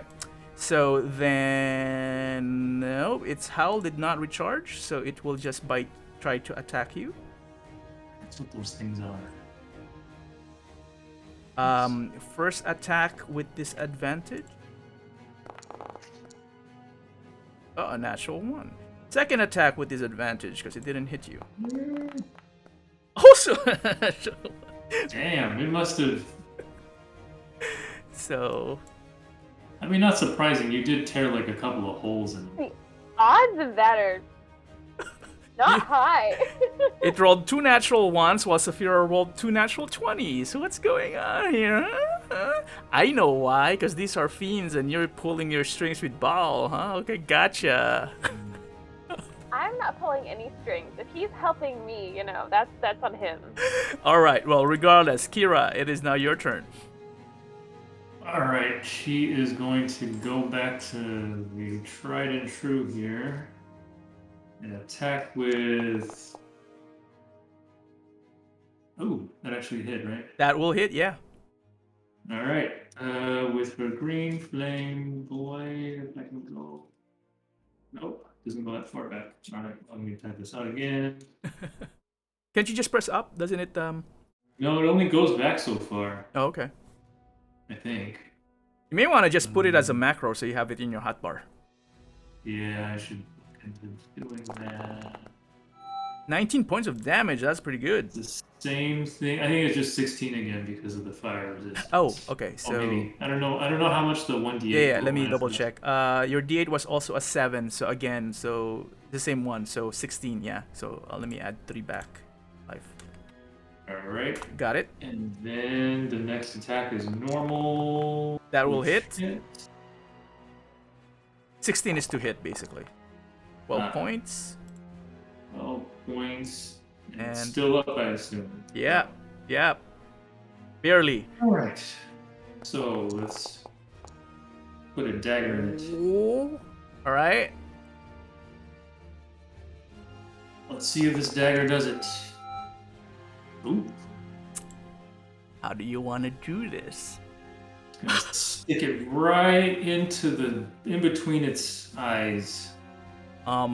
So Kira, thinking of how frightened you were before, you don't understand why. You managed to find your courage this time around, shrugging off what you felt after it howled, and you just went to town with this green flame blade, distracting its eyes. You use your you use truth basically to finish it off as you jump off to its face and then just stab it straight between its eyes. And as it falls, you fall with it in front and you roll off. And yeah, at this point, this creature, whatever this is, falls to the ground. Which one is this one? Poof!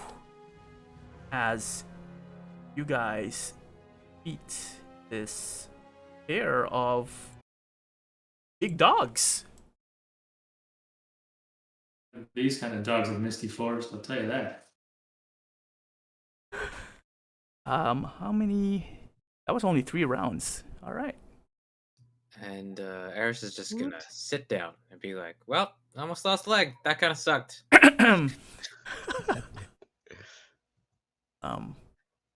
But yeah, so I'm gonna thing right. Like I'm gonna rush over to Eris and start treating her wounds, and also use healer's kit on her, and that will be a 1d6 plus 4 plus, so that's a 9 plus Eris, if you can add your max hit die, I believe that is what, a d something. It's 6, right? D6, I think for Jeez. sorcerer. Yeah, I'm trying to find out how to figure that out. I'll tell you right now. Sorcerer is a d6. Yes, confirmed. So that'll be 15. 15. Awesome. Nice. Thank you. Anytime. So you're almost fully healed now, right? Yeah, very close to it. I am pretty good. You have the first taste of the denizens, the area around the chasm. Well, we should probably get away from here soon, because I'm pretty sure we may cause a ruckus. Yeah, that's I'm gonna look at the giant turtle and be like, "Oh, that is majestic. Can I climb you again?" I think that a turtle is gonna shake for a second, and then you're gonna hear sort of a very low rumble, and it's gonna tell you, "Climb aboard." Okay, Eris is gonna jump on top of the Turtle turtle. time. I am so excited. How big am I? You are a large creature. All right, so however many people I can fit, I think I'm willing to take them. I mean, I would say one other person, one other person, so I could, yeah. because they're pretty. Everyone else is pretty tall. Okay. I walk at about normal speed, so Yeah. unless we need to run. So, where are you guys going at this point? Before we do, Yeah. is there anything we can learn by looking at these corpses? Like anything we can investigate, Sure. figure out like strengths, weaknesses? I don't know if you can just parts for your tell that. So go ahead and roll a medicine here, Valakos.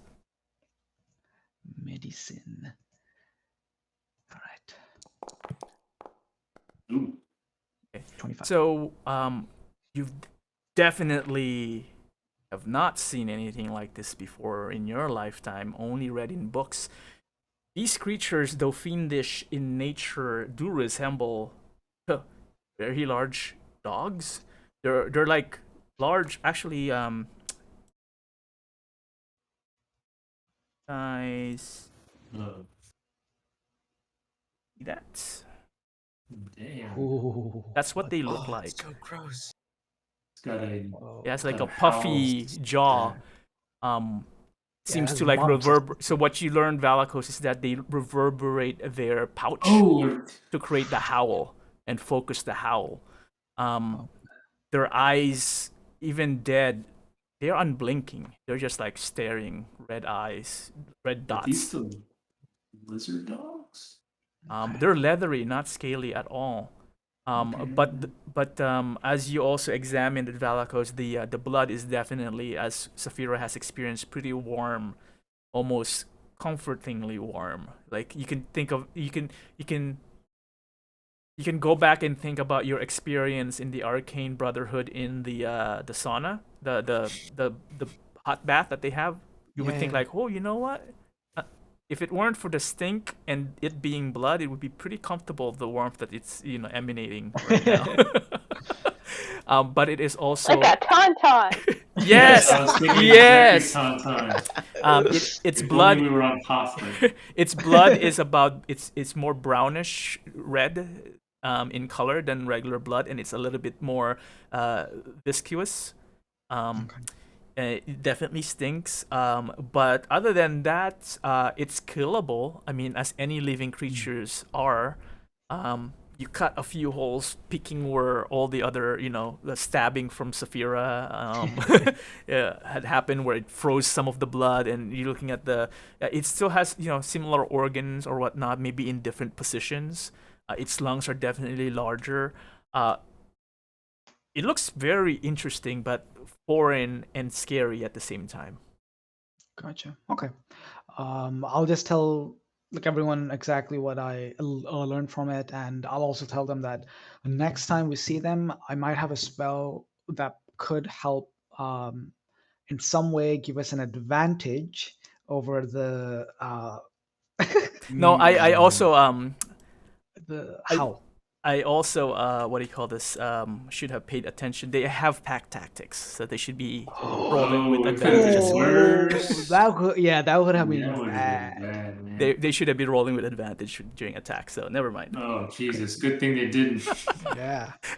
Can I gather some of the blood? Like I have like 24 vials, empty vials on me. Sure. How much? How many of those vials? Maybe just like just mark. 6.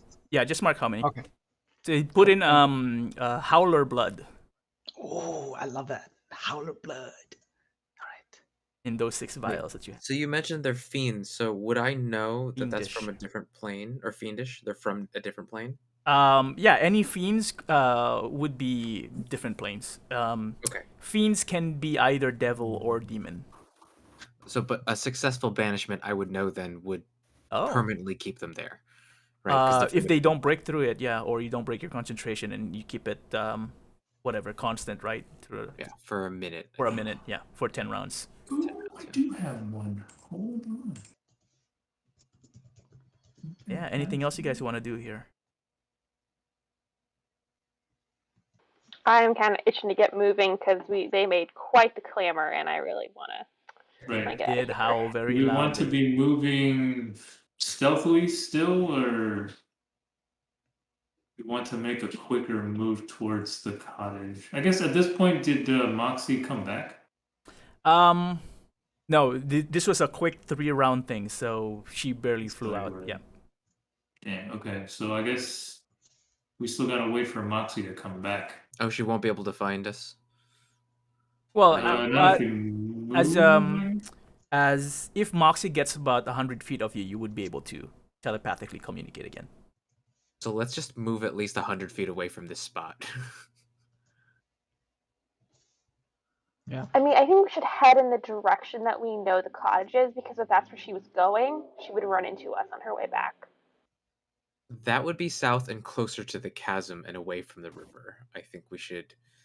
We didn't really encounter stuff along the river. I think it's actually safer closer to the water. Go around the crater, right?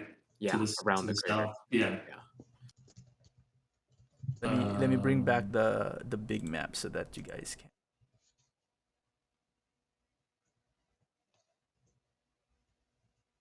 We're so big. Also, since I knew that I clearly must look like food to other creatures, I'm gonna lay myself flat against the turtle's back and just like use the cloak so that I'm not as seen as well. So I'm trying to stealth on top of the turtle, I guess. I would say you guys were somewhere around here. I would say when that happened, slightly south of it. But yeah, so continue on then. Right? All preparations are done for the next. Is that okay with Kira? And Yeah, I guess we don't have time for a ritual, so yeah, we can keep going. Are we wanting to stealth or not, or we just want to like get out of here for a bit? Yeah, we want to just. Well, I mean, we're I don't know. Can the turtle run or gallop? It moves at a quick, basically a regular pace. it actually moves faster than Eris, so So we're Yeah. making better time. Yeah. Okay. Well, it depends if you guys are stealthing still or not, because then that's more of a cautious pace. Right. Hmm. I'm okay with right now if we're going a little faster. Just try and get out of here specifically. I agree. Let's go. I'm gonna use Ares as a marker, so you. Yeah. So keep on going. Yep. Keep going. Is that turtle still ahead? Meaning leading the party? I mean, I don't know where I'm going. So Oh, if wait a minute. Can you supposedly somebody swim does, Are you able to swim faster in the river? 10 feet faster, yes. Oh shit! If you just hop in the river and go alongside, yeah. Yeah, 10 feet faster than the rest of the party. All right. Well, if we don't know where we're going exactly, I feel like what we should try and do is try and get away from where we just caused all the ruckus, but not like go super far because we don't want to like have to backtrack later. So at this point, we're really just waiting for Moxie to come back and tell us where to go. But if we can get away a little bit and maybe like find cover. Yeah, while waiting for Moxie. So sorry, but how long are we going today? Soon we're closing soon. I'm trying to look for a good spot to end tonight's sessions if you guys are okay. Unless you guys want to continue. I mean, have stuff. No, I can't. Okay, then yeah, I'm looking for a spot to stop then. How about we find cover, wait for Moxie, then keep going, depending on what Moxie says. Well, we know that we have to go around either way, but it's more of where exactly, Right. and then maybe that's We're a on good the stop. south. Yeah. So are you guys continuing walking or not as far as? I guess we go a distance away and then try to hide in the foliage. Is that the plan? Yeah, within the range that at least you can. Okay, so you guys aren't traveling too far then, because you're waiting for No. Moxie, right? Okay, got it. Okay, so I'll keep you guys where you are there. Yep. All right, so you do so, and then after a few minutes, you feel a familiar tingle in your mind, Kira, as Moxie reports in, saying, "I found it! I found it! I found it!" All right, everyone. She found it. You feel her presence getting closer to you, and well, she can't really point at it, but she would turn her head as to allow you to kind of like look through her eyes, Kira, and she just looks at the general direction of where it's at, and she would kind of point towards this area right here. Ah, so I wasn't misremembering. It was around that vicinity. All right. And she would say that it looks like there is a building there that is lived in compared to the surrounding area. But you can tell that it is shimmering with magic. Whatever that means. Okay. I guess now that we know where it is, how do we? What's our plan?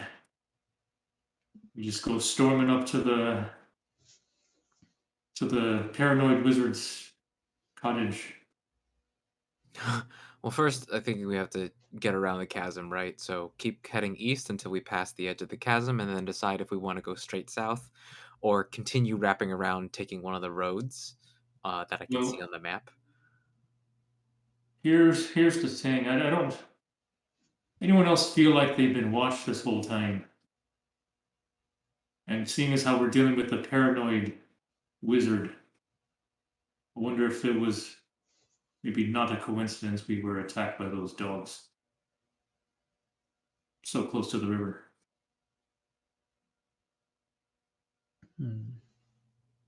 Perhaps. I mean, just a thought. Just a thought. I was thinking it was just random abyssal creatures that were coming, chasm creatures that were coming at us. I mean, it's still there's still some daylight and we're near the river. Could be, but you know. And But I agree, we were don't have a stealthed. plan. We don't have a plan for when we actually get to her place. I don't know what to do there. I'm hoping that Imoen will get a message back. I mean, I could send to her once we get closer and see if there's anything else that we can do to. But seeing as how no one's actually had any direct dealings with her, I don't know how much help it would give us if they haven't heard back. Well, I guess for now, yeah, let's just get there, and then I guess we can figure out how to deal with this wizard. So you guys are continuing then. So who is leading this section movement? Is it still a turtle or someone else? I feel like Kira has the best idea of where we are going currently. Right. Are we still being stealthy?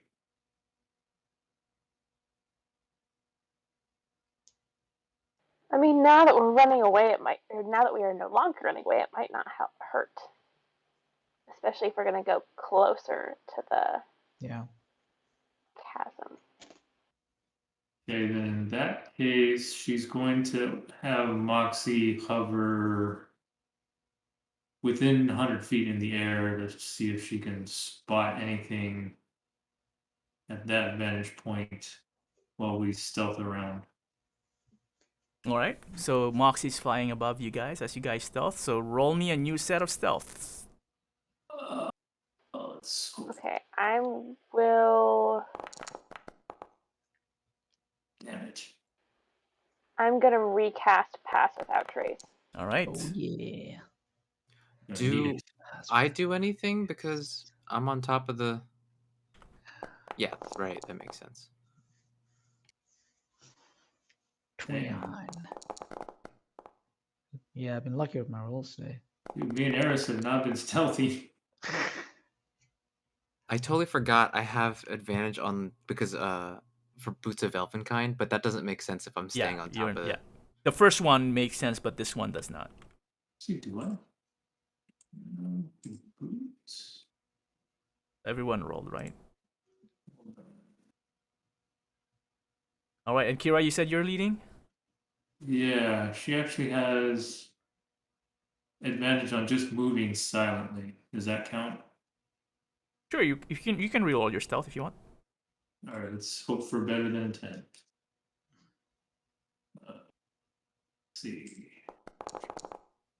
It's better than a 10. 25, that's pretty good. Ooh. All right, Kira, are you proficient in nature or survival? He is proficient in neither of that. Okay. You are guided by Moxie, so I'll allow. Actually, you tell me what makes sense. You're leading them that destination. It's thick areas. You have some of Moxie's information from what you can see overhead. Whatever it is, I'll give you advantage. But what skill do you think makes sense? Between nature or survival? Well, something that you're proficient in. Oh, she's proficient in investigation, perception.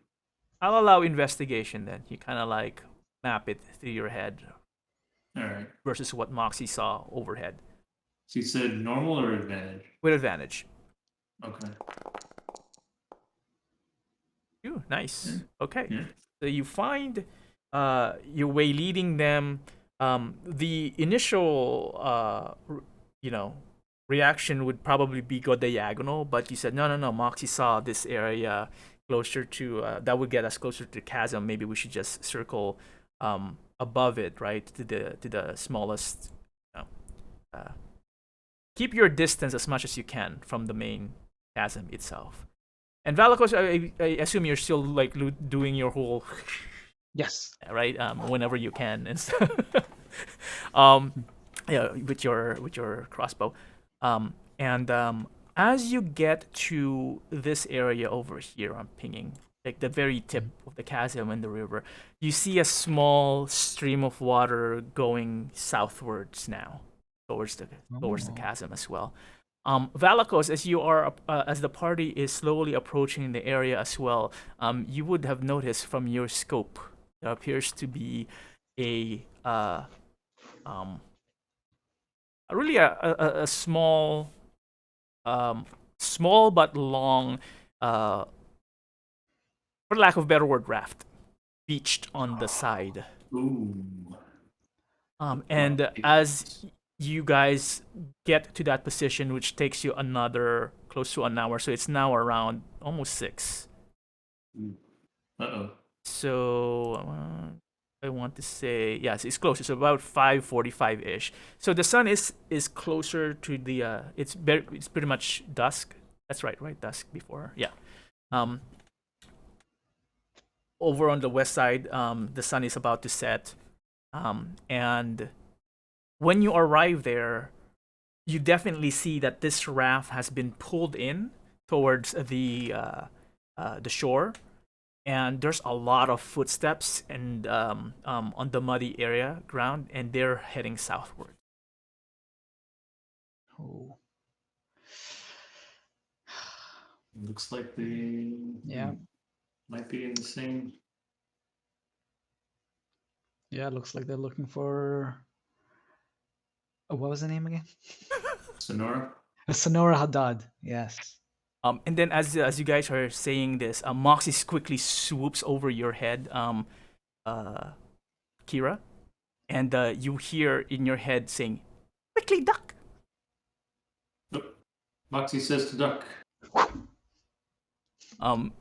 Everyone quickly ducks, and actually you already rolled your stealth, so as you do so, you wonder why Kira yells that, and suddenly above you, you see winged leathery wings rather flap above you. They're not as big as dragons, if that's what you're expecting, but large creatures nonetheless. And they basically swoop close to the tree line and then disappear real quick. And you can see that they were like purplish color in skin and seems to have like a serpentine tail. You didn't actually see what its face looks like. It was moving too fast. But whatever it was, there were 3 of them, and it didn't seem to have seen you. Oh. That's a close call there.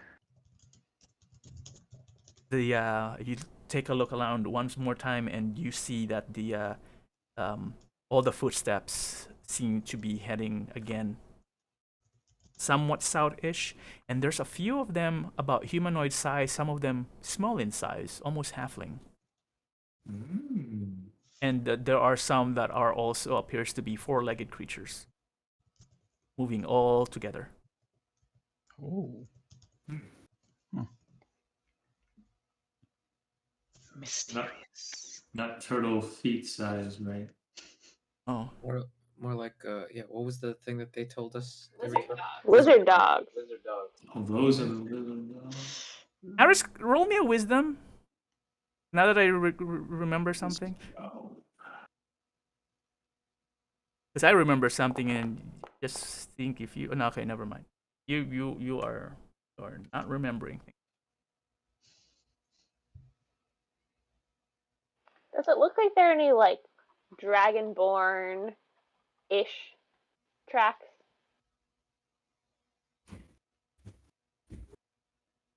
Roll me an investigation.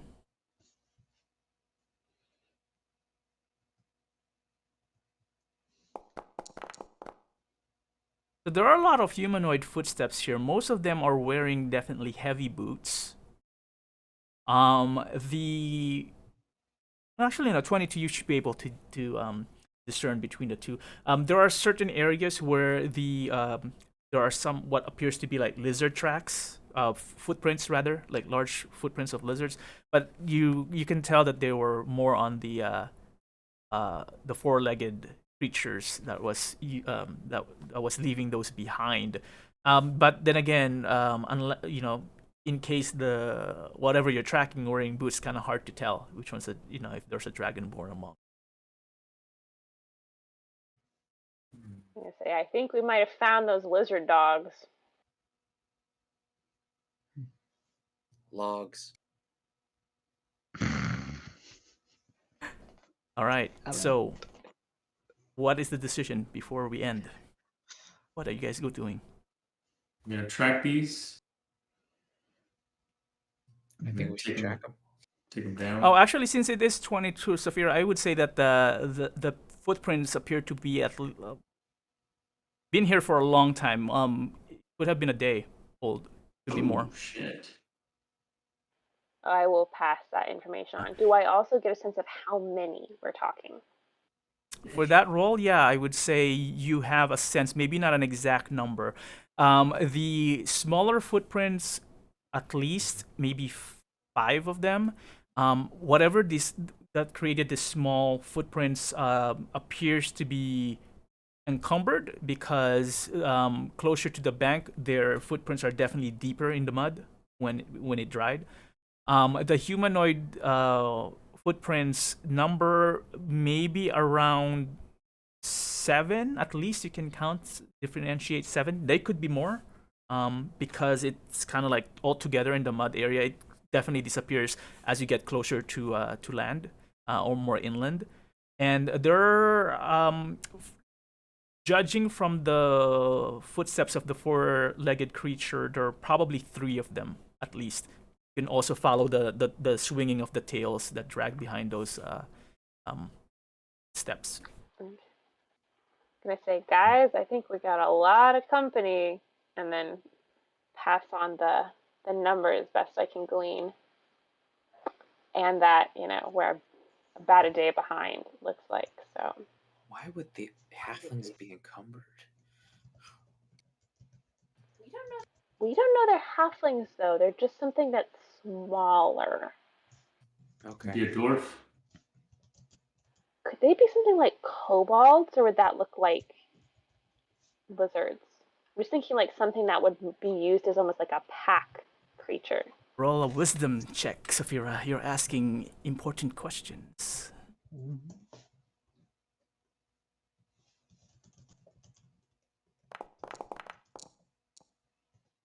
With a dirty 20, as that thought crosses your mind, they could very well be kobold footprints. Okay. And you've seen kobolds. So I will sort of answer Eris's questions like, I think they're kobolds. And I think they're using them as some sort of, carrying creature. There's a word I'm looking for. Like a mule. Thank you. Like a donkey. The question is, what are they carrying? Something Sanura wants. Or they hope they won't. Kill them and take it from them. Joking. Not really. A day. I mean, we also we are not for sure they are the dragon cult. Like, we should try and make that connection before we, attack. and Moxie didn't see them, right, when she was flying around? No. At least she didn't report it. Oh, they are. They might already be there. Negotiations shouldn't take a day, so we might find their dead bodies along the way, at which point we can take whatever they're grabbing and hopefully kill whatever killed them. Or they could be working for Sanura. Possible. In which case, maybe we don't kill them.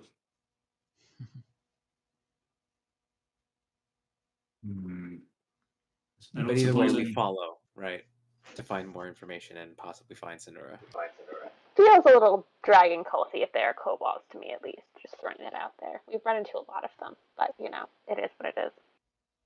Yeah, you even killed a small village of them. I didn't say that for a reason, okay? But I And that did. was not my idea. Anyway, so That am was the I idea of correct? somebody who's no longer here. Am I correct in assuming you guys are following the trail, or are you Yeah. doing something else? I think we follow the trail, see where it leads. Okay. Well, you follow the trail southward, following the small stream of water as well. The trees are definitely thicker in this area. Okay. You move in another 30-minute walk. Very hard, sweating. It's warm, even in Neverwinter, even at this time of year. Pass through some of the dilapidated buildings once. You try to steer farther away from the chasm as much as you can, while still keeping an eye on where the tracks are. The tracks are definitely not trying to hide themselves. Although because of the foliage, it is kind of hard to tell exactly, because you notice that there are also a lot of tracks similar to the dogs that you fought earlier in the area, the howlers. But luckily enough, you appear to have not attracted any more attention from those creatures. I've been pressing myself firmly into the shell of the turtle. Then further in, a few more minutes, another maybe 20 more minutes down, as you get somewhere around here-ish. Now you're getting closer to where Moxie pointed it at. You pass upon a tree, or a set of trees, but far in front of you, or close in front of you, as you're getting closer to a location, a tree, you notice a large tree with a trunk. Because it's a tree. There appears to be two figures leaning against the trunk, sitting down and leaning against the trunk with their head down. I allow two people who would first notice this, as I assume that you guys are ahead, so I'll take two volunteers. I'll give you the first description. Okay, perception. I'll do the other one since I'm tracking, I guess. Okay. What are we rolling? Perception. Okay.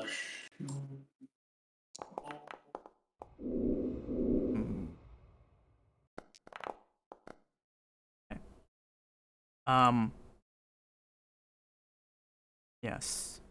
You notice that Kira, you notice the bodies, or the figures rather, there. But Saphira, you definitely notice that these are bodies. They appear to be unmoving, not breathing, even though you're far away from it.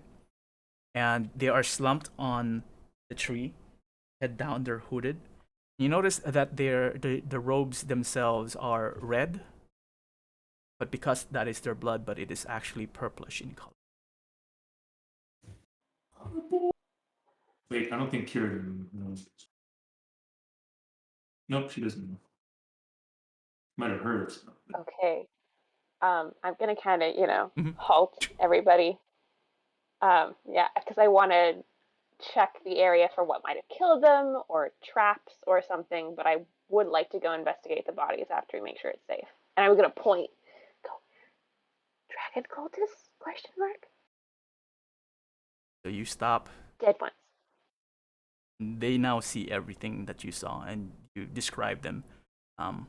Yep, appear to be dead, leaning against the tree. Seems to be quiet in the area. The general area anyway, perimeter. You can go closer if you wish, or avoid the location. I'm gonna whisper. Check if their boots have from the water, river water, like muddy stuff. Yeah. We want to check the bodies, or First, like did the I trees notice? might be reaching out to us, or might have killed them. You have to approach the body. Did I notice?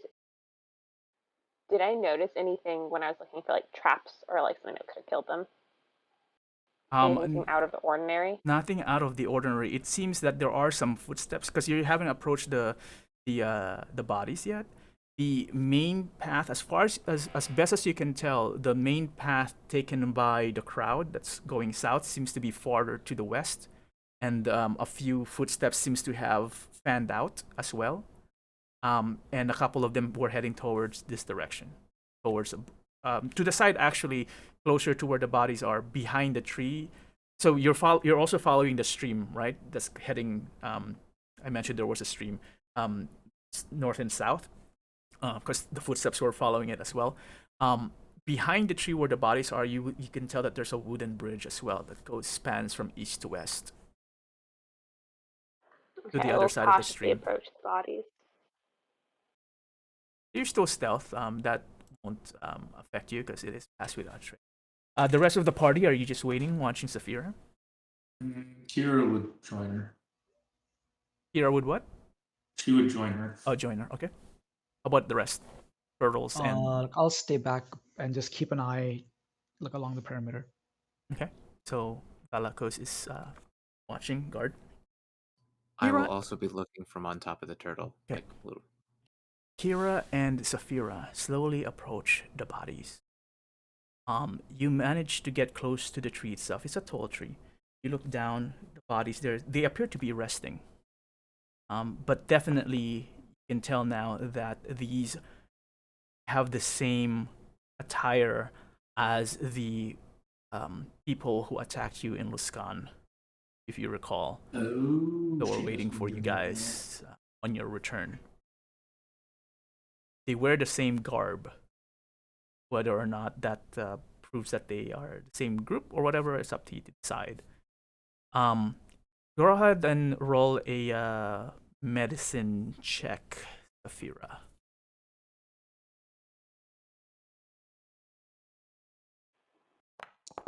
I hope Kira can also do. Oh, what the fuck? Okay, cool. Ooh, that's a good one.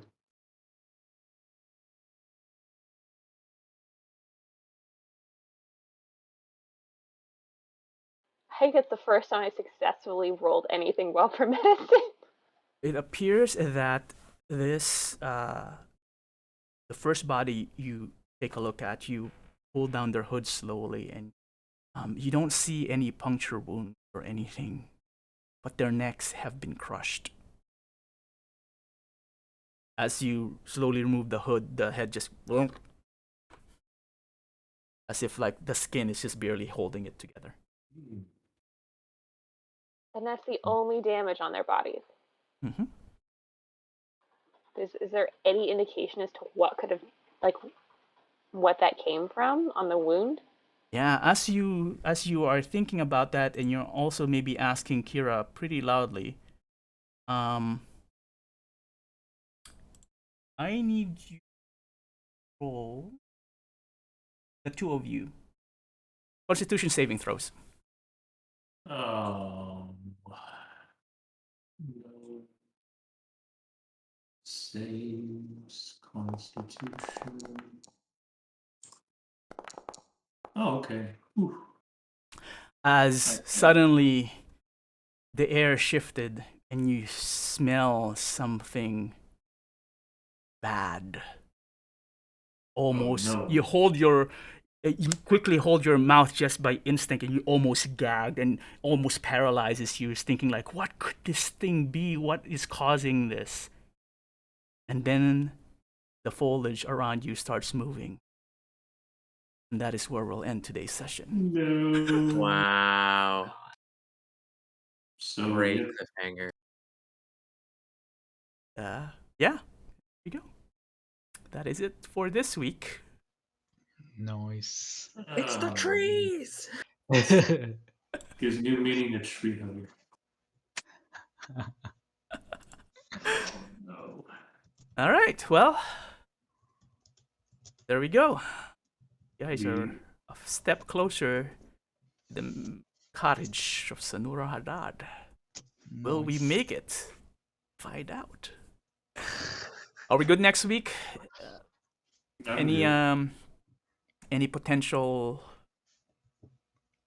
Next week is the 2nd. Yeah, I should be okay for now. Yeah, I'm good. For the most part. I don't know yet. Okay, so there's a potential. I might be going to Disneyland, but we'll see. Are you running away from the plants? Yes, very hard. Very well then. Okay, well, we'll reconnect as usual around Wednesday-ish. See if it's clear or not. And we'll go from there. Good job. Awesome, awesome. Too bad it didn't crit Aris, because that would have killed you then, huh, Aris? Or incapacity. 33 damage, man. I love those doggies. In one hit. Yeah. Oh, those Nuts. doggies. Without a crit, that's insane. Yeah. All right. I need more HP. You need more HP. You're looking at barely 42, breaking 50. 42. I have more than double your HP. I'm so sorry. Wow. Also, I hit things more than you do, so you know. Yep. No, like you need that. All right. Any questions? Actually, what is not Bernhard's HP? I forgot what his name is. The druid. It's on the Gelfin. map. Gelfin. Thank you. Just want to call him Nilsson. What's Nilsson's HP? 2. Gelfin's, I don't know. 83. Oh, damn. Last Holy wild crap, shape. Okay. Yeah. All right. So remind me to All right, heal so you he's last. the tank now. Moon druids usually are. Right then. It's funny then. Nilsson started with a moon druid, and he's back to a moon druid. That's so funny. Comes full circle. Yeah. Oh, because it's a circle of the moon. Yeah. Yep. You guys are Oh. good. All right, on that terrible fun, I have to head out. We just killed Nilsson. Yeah, there was one bad pun too many. 3 psychic damage to Nilsson. All right then. All right, Nilsson. Good night. Everyone else? Cheers later. All right. Good night, everybody. All right. Until See next ya. time. See ya. See ya. See ya. And thank you, Blue. Yep. Thank you.